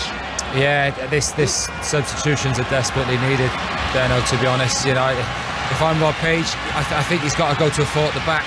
You know, I know we're playing 3 centre-halves, but it can't keep happening, this space that the front 3 for Iran are getting. You know, it seems like there's not a lot of communication going on with the back 3. Nobody really knows who they're picking up, and they're finding far too much space. And like I say, hitting both posts, and a great save from Wayne Hennessy. Really, Wales should be down in this game. So hopefully these substitutions have an impact on Wales, because they certainly need to get in this game. Well, James, just as you did on Monday night, you've called it spot on once again, because that is exactly what Rob Page has done whilst you were talking. Brennan Johnson has come on for Connor Roberts, and Dan James has replaced Harry Wilson. And here is James with a cross straight away into the penalty area, drops towards Kiefer Moore, edge of the area. It's been touched away by over the head of Brennan Johnson, so they have now gone to a back 4. So Ben Davies is playing as the left back, Mepham and Rodon as the 2 central defenders. Nico Williams has switched to right back, and then we've got Dan James on the left of the midfield, Brennan Johnson on the right, Bale is alongside Kiefer Moore up front, and you've got Ramsey and Ampadu in the centre of midfield. It's brave, isn't it? But it has to be brave. You've not got an option. You have to go for it, and sometimes it can change again. It seems really odd. You're under pressure, so you take off a defender. It sounds counterintuitive, but in actual fact, it probably is the right thing just now, because Wales, and let's not forget, Iran are both running out of time just now. Somebody needs to win this game. Yeah, well, the final set of matches you would probably favour. I know Iran suffered a heavy defeat, but if England were to beat the United States earlier on, you'd have Wales on 2 points, the United States on 1, and Iran on 1. And then the United States and Iran play each other next Tuesday, whereas Wales will be hoping that Gareth Southgate, if England were to beat the States and would have qualified on 6 points, would make numerous changes, but all of a sudden it would be out of their hands. He's had quite a few injuries. I've not even checked yet, but I'm guessing it's Asmoon, because he doesn't do anything at half pace, does he? Everything's 100 miles an hour. He gives every single bit to every single challenge. He's actually been brilliant this afternoon. He's limping off, but he won't want to stay off. He'll want to get back on again. Wales, if they could win here today, would know that they could avoid defeat against England and that they would be through. If they don't win this one today, they're then relying on favours. Asmoon has had lengthy treatment, and he will be looking to return to the fray. We've been playing for nearly an hour. 5 Live and BBC Sounds here in the Ahmed bin Ali Stadium, and it is extremely tense as it remains goalless. So they're now matching up Iran with a 4-4-2. Ball is hit forward. James has made the run. Rezaeem with a clearance, only as far as Ramsey, wouldn't drop for him. Nurulahi with the clearance away for Iran. Wales now with Williams on that far right-hand side to Brennan Johnson. Brennan Johnson looking to try and make a bit of a difference, the substitute. Helped out by Williams, plays the ball back. Still to the constant backdrop of the horns. Cross comes in from the right-hand side. It was a deep one from Ampadu, and it rolls out of play for a goal kick. Made a difference, James, hasn't he? You keep on making those runs on the left-hand side. Well, we all know about his pace. He certainly hasn't lost any of it today. He's got behind the full-back a couple of times now, and that might push them a little bit further back. And Rezaeem, he's the one who's having to mark him just now, and he was doing well getting forward before. He won't be getting forward now. You were so right about the amount of Iranian supporters who stayed out of the stadium for the national anthem. Of course, the protests continuing, anti-government protests back in Iran, such as the civil unrest. But now, as you look away towards that right-hand side, there are so many up and out of their seats, all in white, with the flags flying, hoping to see their side get a win to progress in this competition. And because of the horns that are constantly blaring, we've hardly heard the red wall away towards our left-hand side with 28 minutes remaining. Ramsey to Moore. James doesn't get away from Hosseini, who keeps the ball in play, and helped out by Rezaeem, plays it forward. Estoloy with a clearance, back it goes though for Wales. Moore loses out. Estoloy with the back heel, taken on now by Hisafi, running forward. Wales player has taken a tumble, that was Ampadu. Now it's with Taremi, he's got options left and right. Taremi plays the ball forward, and running back was Dan James to concede the corner and just take it out of the path of Golazadeh, who'd made that run on the right-hand side. We've actually got a game now that feels like a knockout cup game. That's exactly how it feels. Wales are going to try and push it the other way. Gareth Bale's the only one staying up. They've got a little bit more pace on the as ever. When they break, the Iranian side looks superb. We were very unlucky not to get through there. Corner kick to Iran, 0-0. It's left-footed. Actually went towards goal there. It was well claimed by Hennessy. Throws it out underarm. Now it's with Ramsey running forward. It has got the feel of a cup tie. Pat Nevin is absolutely spot on. Far side, Brennan Johnson tries to wriggle away from the challenge. Goes on the outside of Mohammed, but Mohammed is back goal side to prevent the cross coming in, and then brings it away for Iran. Helped out by Hisafi. Wales win it back. Ampadu plays it short, diagonal forward. Johnson now coming in off that right touchline, edge of the area. Challenged by Mohammed once again, who wins the ball. Counter-attack now is on forward, get Iran. It's 3 against 3. The white shirts are coming forward. Ball played out towards Taremi. Taremi now enters the penalty area. Menacing. Block comes in. Good block by Ampadu. Behind for a corner kick. Some of the players are flat out on their feet. 0-0. Yeah, I mean, the energy levels have been brilliant in this game. But it's because it's a long game. You're having to sprint 70 yards, then 70 yards, then 70 yards. There's not a lot of control play in that midfield there. They're just hammering up and down. That absolutely takes its toll on every player, and certainly the substitutions are going to be important now. You've got to bring on fresh legs as much as you possibly can at the end without endangering your defence. Well, some of the fresh legs, and Sarifard is going to be coming on, who plays for Omonia in Cyprus, actually scored against Manchester United in the Europa League earlier in the season. He's going to be coming on soon. He's warming up down below. Corner kick for Iran, far side the left. Wales get it away, edge of the area. Ramsey can run forward. Ramsey now looking for the pace of Dan James, and back there is Nurulahi, and out of play it goes for a throw. Will they make the change now? Pat Nevin. Well, that's one of the poorest pieces of defending I've seen so far. Every time they're in a difficult position, they play their way out from the back, and for some reason they're a little bit of panic from Nurulahi. Not like them at all. So they're feeling the nerves as well as the Welsh.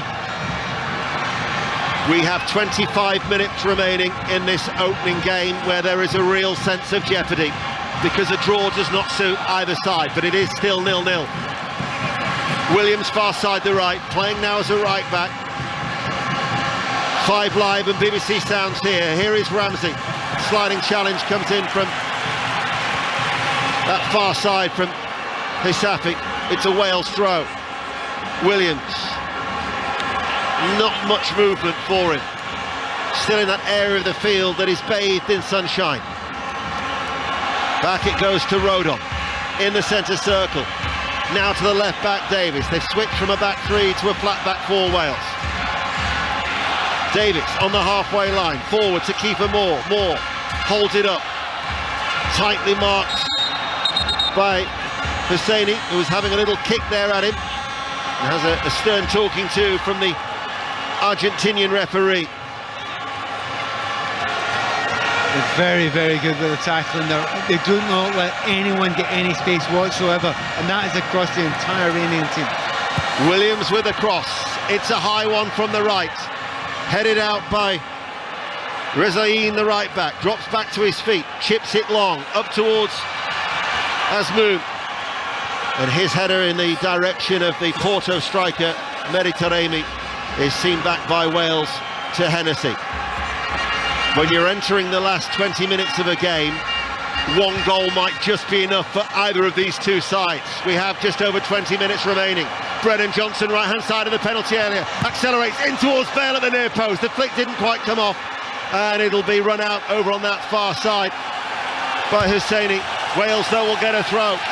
Well, the assistant referee he didn't see a handball, which is 10 yards away from as clear as day. The Iranian defenders are going mad there, but I keep on looking at Gareth Bale, thinking, Gareth, you've done so little in this game. And you're right, we talked about it waiting for the moment. By the way, how the assistant referee, I'll say it isn't to the sun, but that is a terrible mistake by him. Sada Azmoun, who has been a real thorn in the side of the Wales defence throughout this game, is coming off, the Bayer Leverkusen striker. It is going to be like for like. He's getting a great ovation from the Iranian supporters inside the stadium, as well as replacement Karim and Sarifard.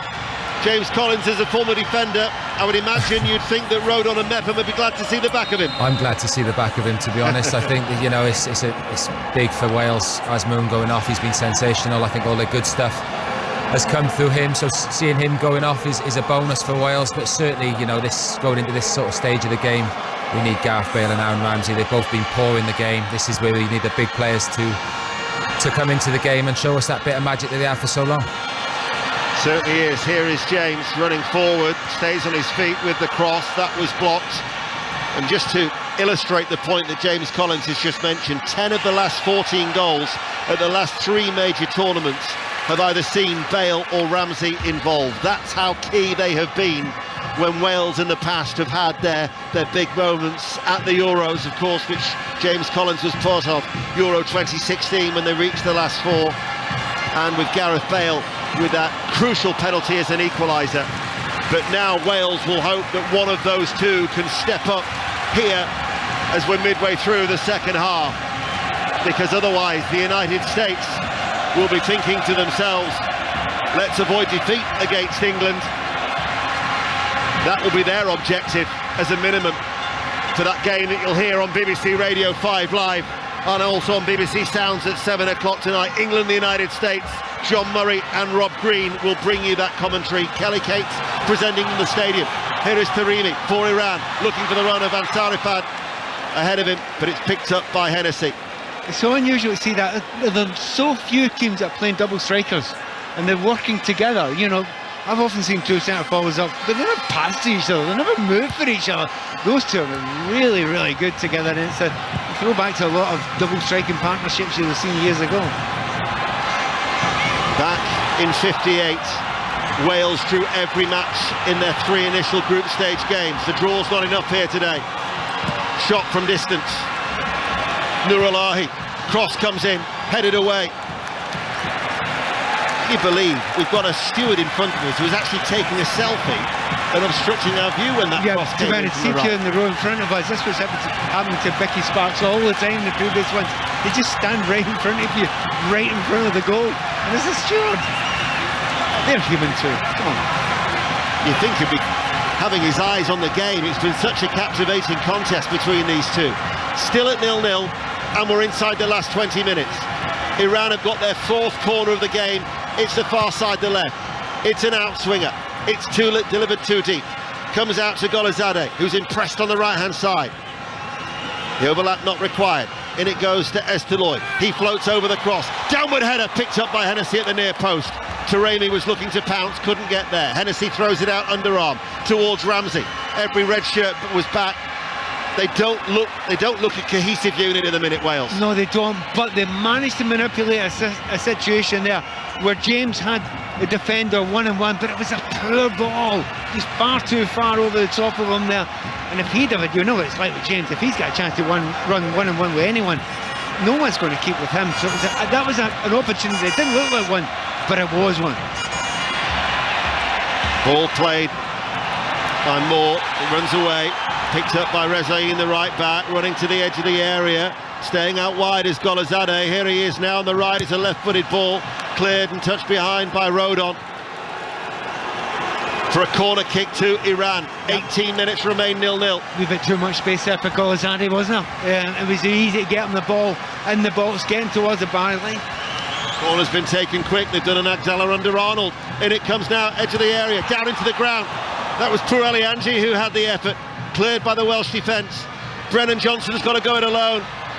One solitary red shirt against 3 white shirts, and picked up over on that far side and running forward now was Nurulahi.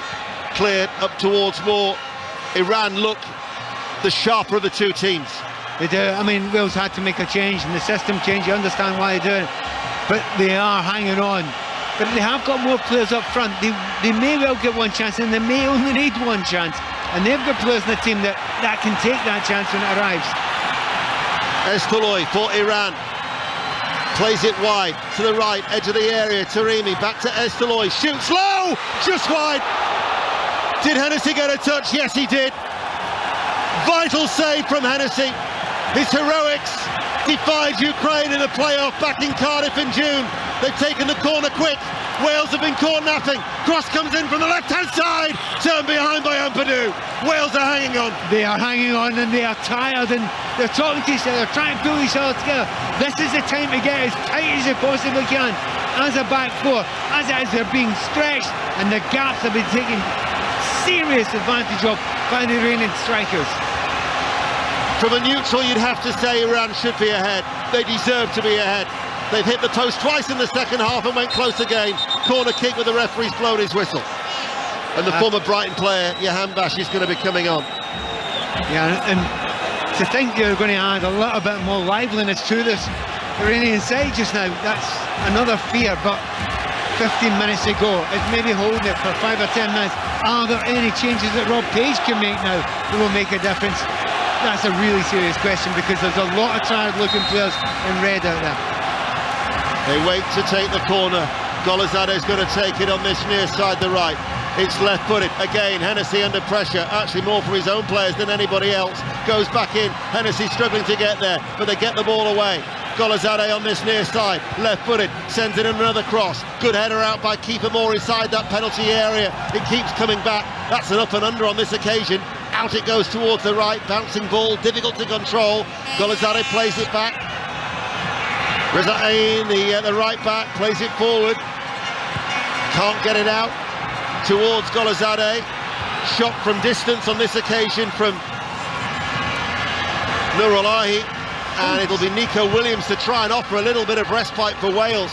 But Iran are just picking up the loose balls, Pat Nevin. Yeah, but they're making some poor decisions at the moment. I feel Iran are the better side, there's no doubt about that. But they're over-trying in situations and we're doing the right thing constantly before then. On this occasion, a couple of teams are having shots from 35 yards. Not the right thing to do. And I'm sure Hennessy's delighted when they try things like that. So we're going to be seeing, as well as Jahanbash, formerly of Brighton, Tarabi, who's going to be coming on, who can play out wide. I think the Wales will be glad to see the back of Golazade if he was to come off. Meanwhile, Ramsey will win a throw for Wales.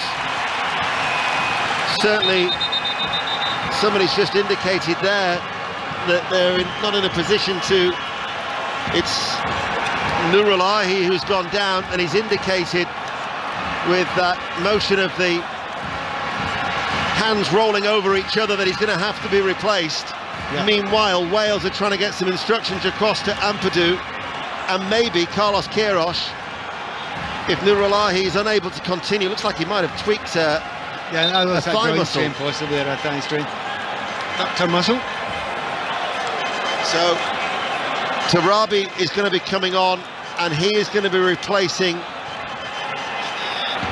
Well, they're desperate to say. The bench haven't realised that Nurulahi can't continue.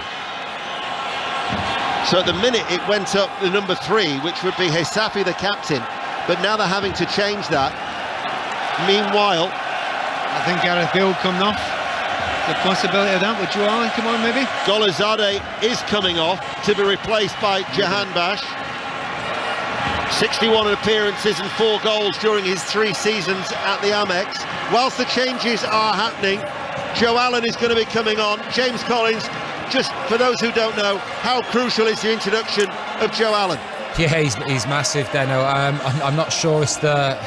he's not gonna attack too much, Joe. He's going to sit in front. Wales have been under the cosh, so they have got to be careful. Obviously, they've got to go for the win. So Joe will sit in front of the back 4 and sort of control it and break play up when he needs to. But you need to get attacking players on the pitch. We need to go and win this game now. All free kicks, all sort of throw-ins, crosses. They need to go into the box and try and hit Bicky for more and work around him. Well, Joe Allen, who hasn't played since the 17th of September with a hamstring injury, has come on. The 32-year-old. Come on for Ampadu. I thought the numbers were suggesting it was going to be Gareth Bale. It's not Gareth Bale, which would be a mad thing to do when you need a goal. And Nurulahi wasn't able to continue as well, so he has come off, and Chesmi has come on to replace him. So they've made a triple change, have Iran. It is still 0-0. It's only the second match in Group B for these two sides. It's the first of the second wave of games, but it feels like a knockout match because both sides know the importance of the 3 points at 0-0, and we have 12 minutes remaining. Ramsey for Wales tried to lay it off into the path of Nico Williams, and that will be a free kick for Iran. I mean, the big upside you've got just now is 2 of the best players for Iran are off the pitch now. Yes. I mean, they played really, really well. They looked dangerous.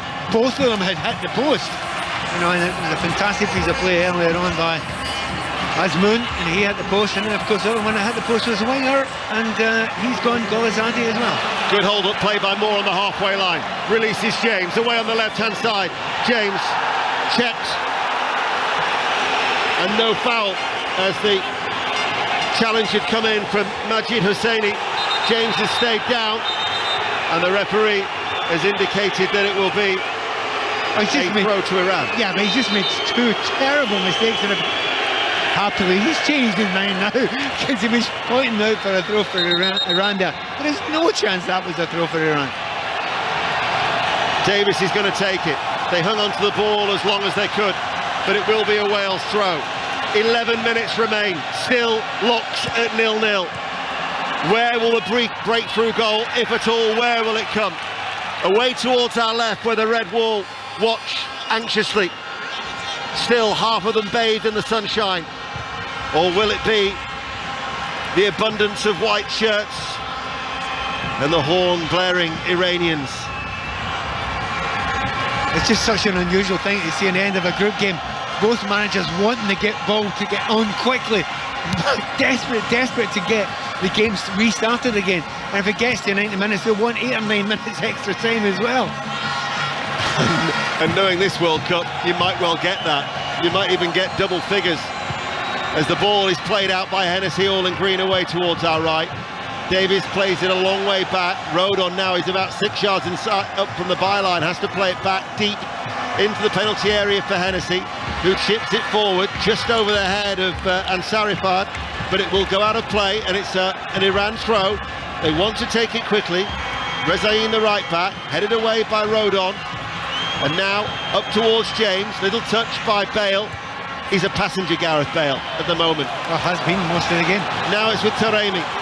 Taremi tries to fire it forward. It was a pacey ball that was blocked by Mepham and cleared eventually by Nico Williams.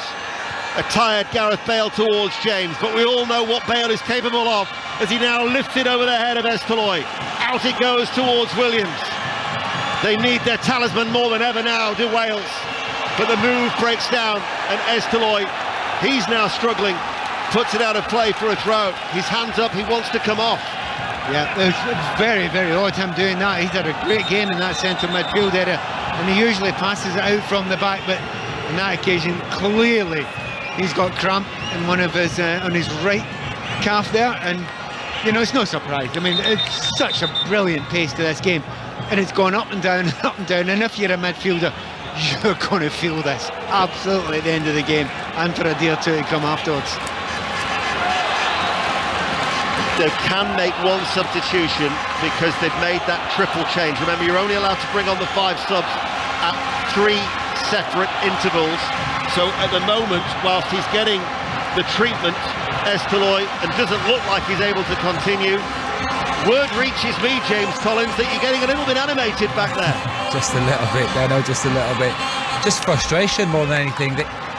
Fair play, Iran have had a good spell, but when Wales do get the ball and get a chance to get it down, just the quality, you know, they're trying to play little 1-2s around the box.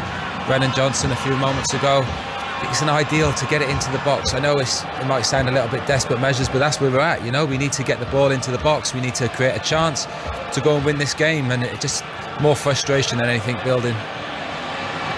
Well, at the moment, the Welsh support, if they are frustrated, they're turning it into support with a rendition of Yema Ohid, that Welsh folk song, as Estoloy wasn't able to continue, and so Karimi comes on to replace him, and that is the final change for Iran. Ali Karimi plays his football for Turkey, Kayserispor, his 15th appearance for the 28-year-old in the centre of midfield. Wales have 7 minutes of normal time remaining. 0-0 on 5 Live. Bale leaps in the air. It will drop to James, left-hand side, down by the byline. James delivers the cross. Ramsey hits it. Falls to Brennan Johnson, right-hand side. Back to Nico Williams, low shot. Moore, he's teed up, and Davis! The keeper got a touch. He's turned the ball over the top. It was a left-footed rising drive. It was goal-bound. But Hussein Husseini with a fabulous save to keep Wales out. He did everything right there. He's got power, he's got pace, he's got it on target. But the keeper's maybe just slightly too straight towards him. But a really good moment there for Wales. They believe they can do it. Corner kick from the right-hand side. It's an outswinger. And it arcs its way out of the penalty area. Collected by Brennan Johnson. 6.5 minutes of normal time remain. Williams with the throw. Headed out. Now the ball is played up towards Taremi. Hennessy has come out of his goal line, off his penalty area. He's clattered in towards Taremi. And Iran are desperate for Hennessy, for him to take action. I wouldn't necessarily say it was Schumacher in 82 against Battiston, but he did catch Taremi. He was out of his penalty area, and the referee has brought out a yellow card. A yellow card. How incredibly lucky if that is only a yellow card. Because he's wiped him out completely. He's not got the ball. He's through on goal, surely. They must look at that again in VAR, and I think Hennessy's acutely aware of that they will do that. They will look at it again. And it was a simple ball there. It was just played over the top. He was onside. It was tight, but he was onside. He's flicked it in front of Hennessy. I can't believe that's only yellow. Oh, and he has got to touch it. It's dangerous play. You actually do that to any other part of a football field, 100% red, yellow card, yes? Yes. 100%. The referee, hold on, has been instructed by Drew Fisher, the Canadian referee in charge of VAR, to go to the screen. And worryingly, we know what this can mean. There hasn't as yet in this World Cup been a sending off. But they are now having a review for a possible red card because Hennessy clattering into Taremi. And Wales' problems could be set to be compounded here in a game they have to win. He's caught him in the head with his knee. Yeah, if you go for that there and you come out with your studs up like that and you caught him with a knee in the head, you got to win the ball. And even winning the ball is still a dangerous act. So if he gets away with this, he's been unbelievably lucky. The referee has looked at the monitor. He's coming now out onto the pitch. He's reaching for his back pocket. And the first red card at the Qatar World Cup is going to be shown to the Wales goalkeeper Wayne Hennessy. He's rescinded the yellow. He's shown a red. Hennessy is dismissed. And Wales are down to 10 men for the last 4 minutes of normal time. James Collins. Yeah, it's definitely a red card, guys. I knew it straight away. As soon as the ref's got his yellow out, you can see it's the wrong decision, and it's an absolute disaster for Wales. And it just sums up what the amount of time Iran have got in with that ball. It just seemed Wales give the ball away, one straight ball through the middle, and they seem to be one-on-one with Wayne Hennessy. He's made a decision to come out, and it's an awful decision and it's an awful challenge, and you've got to say it is a red card, and it doesn't look good for Wales from here on in. Wales' most capped goalkeeper Wayne Hennessy, his World Cup over. Danny Ward comes on. Aaron Ramsey is the player who is sacrificed, and Danny Ward, who's actually played regular football in the Premier League, unlike Hennessy, has got to come on for the last 3 minutes of normal time, but you can bet there's going to be at least 10, 12, maybe even longer in terms of additional time. There's been a load of injuries, and we've had this stoppage here. I would be surprised if it was less than 10, really. I would too. Wales, meanwhile, have now got to defend this free kick, and Ward, the substitute goalkeeper, on a dramatic afternoon. In it goes now, headed out by Joe Allen. Played back out towards that far side. Plenty of white shirts to aim for, but it was a low ball in, and it was cleared away by Gareth Bale. And now Wales, damage limitation. They've got to protect the point, but it might not be good enough in the circumstances. Iran, with the extra man, are going to go in search of a late winner here. Taremi pulls it back. Ansarifan takes a deflection, might come back out to Ansarifan. Pulls back the shot, and it's just wide. It was very, very close from Tarabi on the edge of the area, right-footed, rifled wide. They've had enough chances to win it, Iran. It's still 0-0. Yeah, but he scored the goal, and they're fighting so hard at the back there, Wills. But you get the feeling from here on into the end, there are going to be chances. They are going to have to work even harder than they've done so far. But it's interesting, Wales, they're trying to leave two players up, because I suppose you still actually have to win it. You almost have to win it. So for Wales, yeah, they probably take the point now, but they're still trying to sneak a win.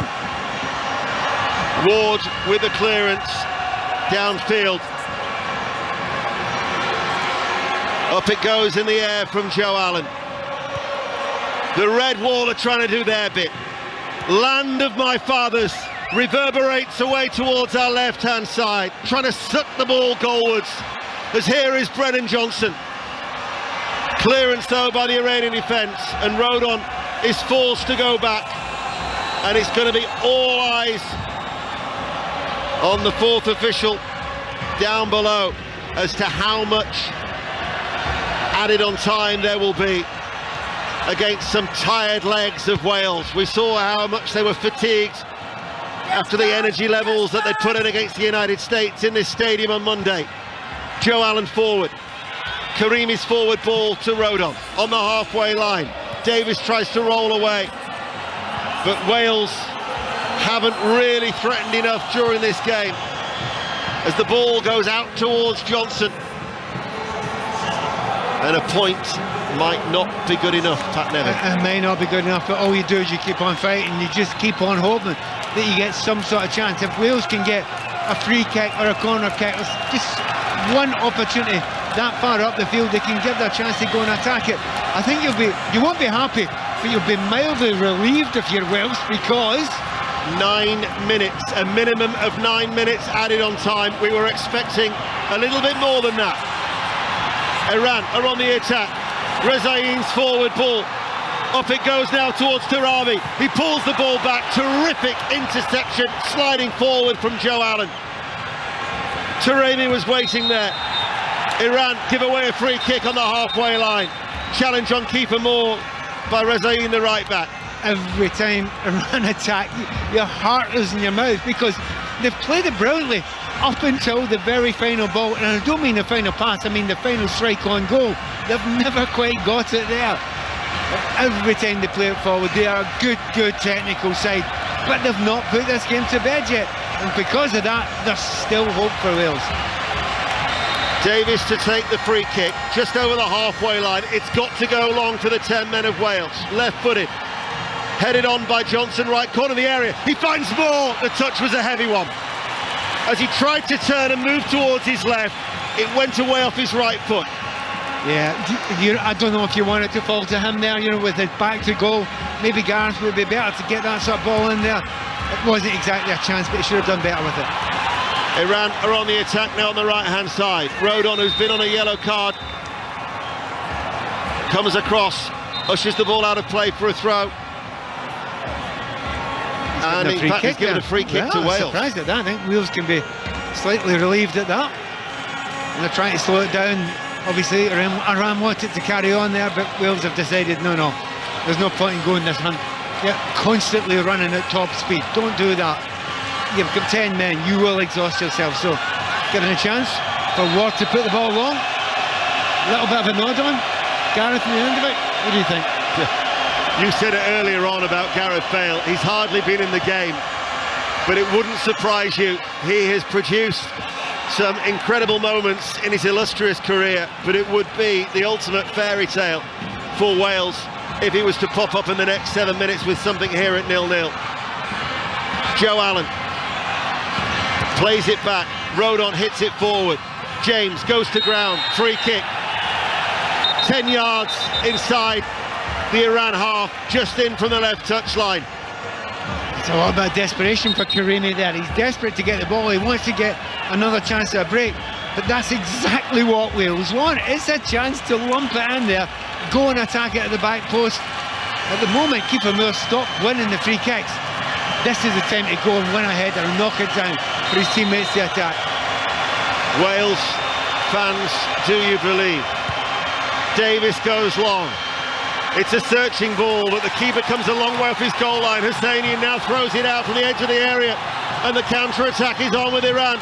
The ball is played out wide towards Mohammed, but sliding back was Nico Williams, now as a right back. Out of play it goes for a throw. Under 6 minutes of stoppage time remain, still locked at 0-0. The substitutes down below, all in their bibs for Iran. Away towards our right-hand side, can't sit still. They're standing up, such is the tension. But it goes out of play, and it will be a goal kick that Ward is in no hurry to take.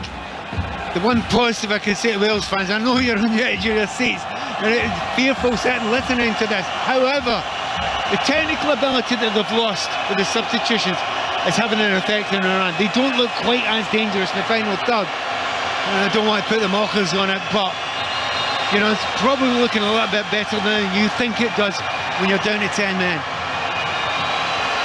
Rezaïn, the right back, has just been booked by the referee. I think he was telling Mario Escobar to show a yellow card to the substitute keeper, Danny Ward. So he has been shown yellow as the ball is nodded on. That was a brave header by Mepham. He got a blow in the face as well off a stray boot from Jahanbakhsh. And that will mean that there might potentially be more added on time to the 9. In fact, Jahanbakhsh has shown a yellow card, and that means that the former Brighton player will miss the final group game against the United States next Tuesday. It's his second yellow card. Let's go back to James Collins. Times here, Deno, isn't it? I've said it a few times now, just the quality. We've had a few deep free kicks. You know, we've hit Dan James on one of them from the halfway line, who's the smallest lad on the pitch. You know, why are we not hitting it into the middle of the box? Why is, you know, Danny Ward, he will this time, but then Ben Davies had a free kick straight into the goalkeeper's arms. I've moaned on about it all morning, but the quality really from, certainly in this latter stages, has been terrible.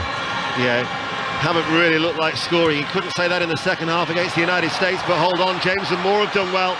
Moore with a cutback. James helps win it back in the penalty area. Loose ball. Williams, he scuffed it, but it falls to Brennan Johnson. Down into the ground it goes. Never really got a purchase on it on his right foot.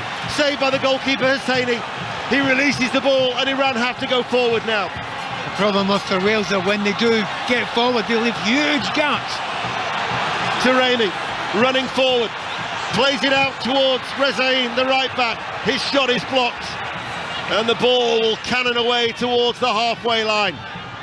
If you're Welsh, you've got to be so happy that the two best players, Azmoun and Golatzadi, are not on this field just now. Because I think Wales would have lost this game had they still been on the field. Joe Allen goes in for an excellent 50-50 challenge, which he wins. As a result, Wales try and make the way through the middle, but Moore can't get there. And this is Jahanbakhsh. Jahanbakhsh to the edge of the area. Excellent block challenge coming in from Rodon. They're dead out on their feet there, some of the Wales players. Rodon can hardly move. He's dropped down to his feet. Such was the ferocity of that 50-50 challenge. Gareth Bale, 2.5 minutes remain of normal time. So many of that Iranian bench are almost encroaching onto the pitch in their desperation to try and get decisions in their favour. But the decision is on their favour. Gareth Bale there just mucking about in the left back position. He gives away the ball. It is a throw into Iran. The Welsh players don't understand that, but the referee and the assistant, they've got that right this time, and it's in a dangerous area. They're actually saying that the ball is flat. I think that was that challenge from Rodon and Jahanbakhsh on the edge of the area. So Rezaïn to take the throw. 2 minutes of added on time remain. Cross from the right-hand side, cleared by Allen inside the penalty area. You're listening to 5 Live. For any of the drama that has seen this first red card at the World Cup, you can always rewind through the BBC Sounds app if you haven't yet got it. But Wales are hanging on. The ball forward. But if anything, they're cancelling each other out. Certainly it's not good for a game that both realistically had to win. Taremi, out it goes towards the far left-hand side, back into the feet of Taremi for Ansarifan. Cleared by Wales. Johnson tries to get there. Stepping forward now was poor Ali Anji. Shot from distance was a rather tired one from Jahanbakhsh. Out to Ansarifan, who attacks left-hand side, does a little step over, and the cutback swept away from Joe Allen. Comes out towards Karimi! Karimi with a low right-footed shot, finds the bottom right-hand corner. Chesney from distance. It's absolutely extraordinary. I don't know, last time I've seen so many people on a field. It's every single substitute, most of the coaching staff, every Welsh player just about is lying on their back or on the front. They have given everything, and just now, right at the end, they've lost to a brilliant hit. Finally, the Iranians have got a ball on target, pinged into the bottom corner, and it looks like there's no way back whatsoever for Wales now. Rouzbou Chesney from distance, right-footed. It's a knockout blow for Wales and a blow for them reaching the knockout stages. He hit it from distance. There was nothing that Ward, the substitute goalkeeper, could do. He was at full stretch. Iran lead Wales by a goal to nil. Well, we talked about the substitutes coming on, and much liveliness you're going to have to add to it. Chesney he's been okay since he came on, but he had the energy to get the power behind the shot, and he got it with real power. Keeper was slightly, he couldn't see it. It came through bodies as well. It's painful to say. It was a great goal. It's painful to say. It was deserved as well. But what efforts most of that Wales team, particularly, it has to be said, the defenders have put in, and your heart bleeds for them. Roosevelt Chesney, the substitute. The 9 minutes of added on time are actually over. We're now at the discretion of the referee. But Iran, who have been so unfortunate in this second half, have got the goal that they deserve. Brennan Johnson at the edge of the area, cleared by Mohammed, and the Iranian supporters, all in white, dotted around the stadium, are preparing to celebrate, because the 10 men of Wales have fallen behind right at the end of the contest, and for what has been a dramatic second half. There isn't much time now for Wales to respond. Forward it goes, headed back by Williams, but Wales frankly haven't done enough, and now it's with Taremi, who'll bring the ball away. Jahanbash is going through the middle. Taremi plays it now to Rezaïn. Rezaïn chips it forward. That's the second goal. Ramin Rezaïn, the right back, has clinched it for Iran. 2 goals late on in stoppage time. And Wales' first World Cup appearance in 64 years is likely to end in the group stages. Their first defeat in the group stages of a World Cup. But the 10 men of Wales are now losing by 2 goals to nil. And Iran will move temporarily top of Group B. Well, the first thing you have to say, the passion in the stadium just now is absolutely incredible. The break there, Wales had to throw everyone forward, so you're going to leave yourself open to that. But they were tired, and we're talking about the technical abilities of this Iranian team. They just play the right ball at the right time, and the little dink finish there is a thing of absolute beauty there. You know, if your right fullback's coming up there, all the way back there, and he's the calmest man in the stadium there, when he clips it over the goalkeeper, 2-0, it is harsh, but the correct team in terms of quality and in chances is winning this game. So Iran now lead by 2 goals to nil. They've never beaten a European opponent at the World Cup in 9 previous attempts. They've conceded 20 goals, 6 of course were against England. But they have now beaten European opposition for the first time in a World Cup. And the Iranian players, who've had to deal with so much from an emotional point of view, as well as a physical point of view, with all of the civil unrest and the protests and the pressures that they've had to deal with, have put in a real performance to get a deserved win. And it's Wales' World Cup hopes now that lie in tatters. And the Iranian players can't believe it. They're overcome by emotion. They have beaten Wales by 2 goals to nil in an extremely dramatic second half. Yeah, and a brilliant game of football. And it won't be much consolation to any Welsh people listening to this, but the team worked so hard, maybe not up front as much, and we will get on to the question of Gareth Bale, who was so quiet. If you're going to win things in your Wales, Gareth has to turn up, and Gareth absolutely didn't turn up today. No impact in the game whatsoever. Don't think he beat a player in the entire game. But you look at the opposition players, the effort they had, but the technical ability.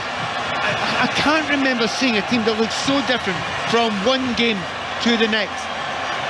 I would be very interested to see if England played against this Iranian team the way they're playing now, as opposed to in the first game. This is a team to be reckoned with, absolutely. Well, they have certainly justified their ranking in the top 20. They were dismissed by Robbie Savage ahead of 6:06 last week. There's some humble pie there for Robbie Savage, certainly. And Mark, the Iranians are just overcome with emotion. They've won 2-0.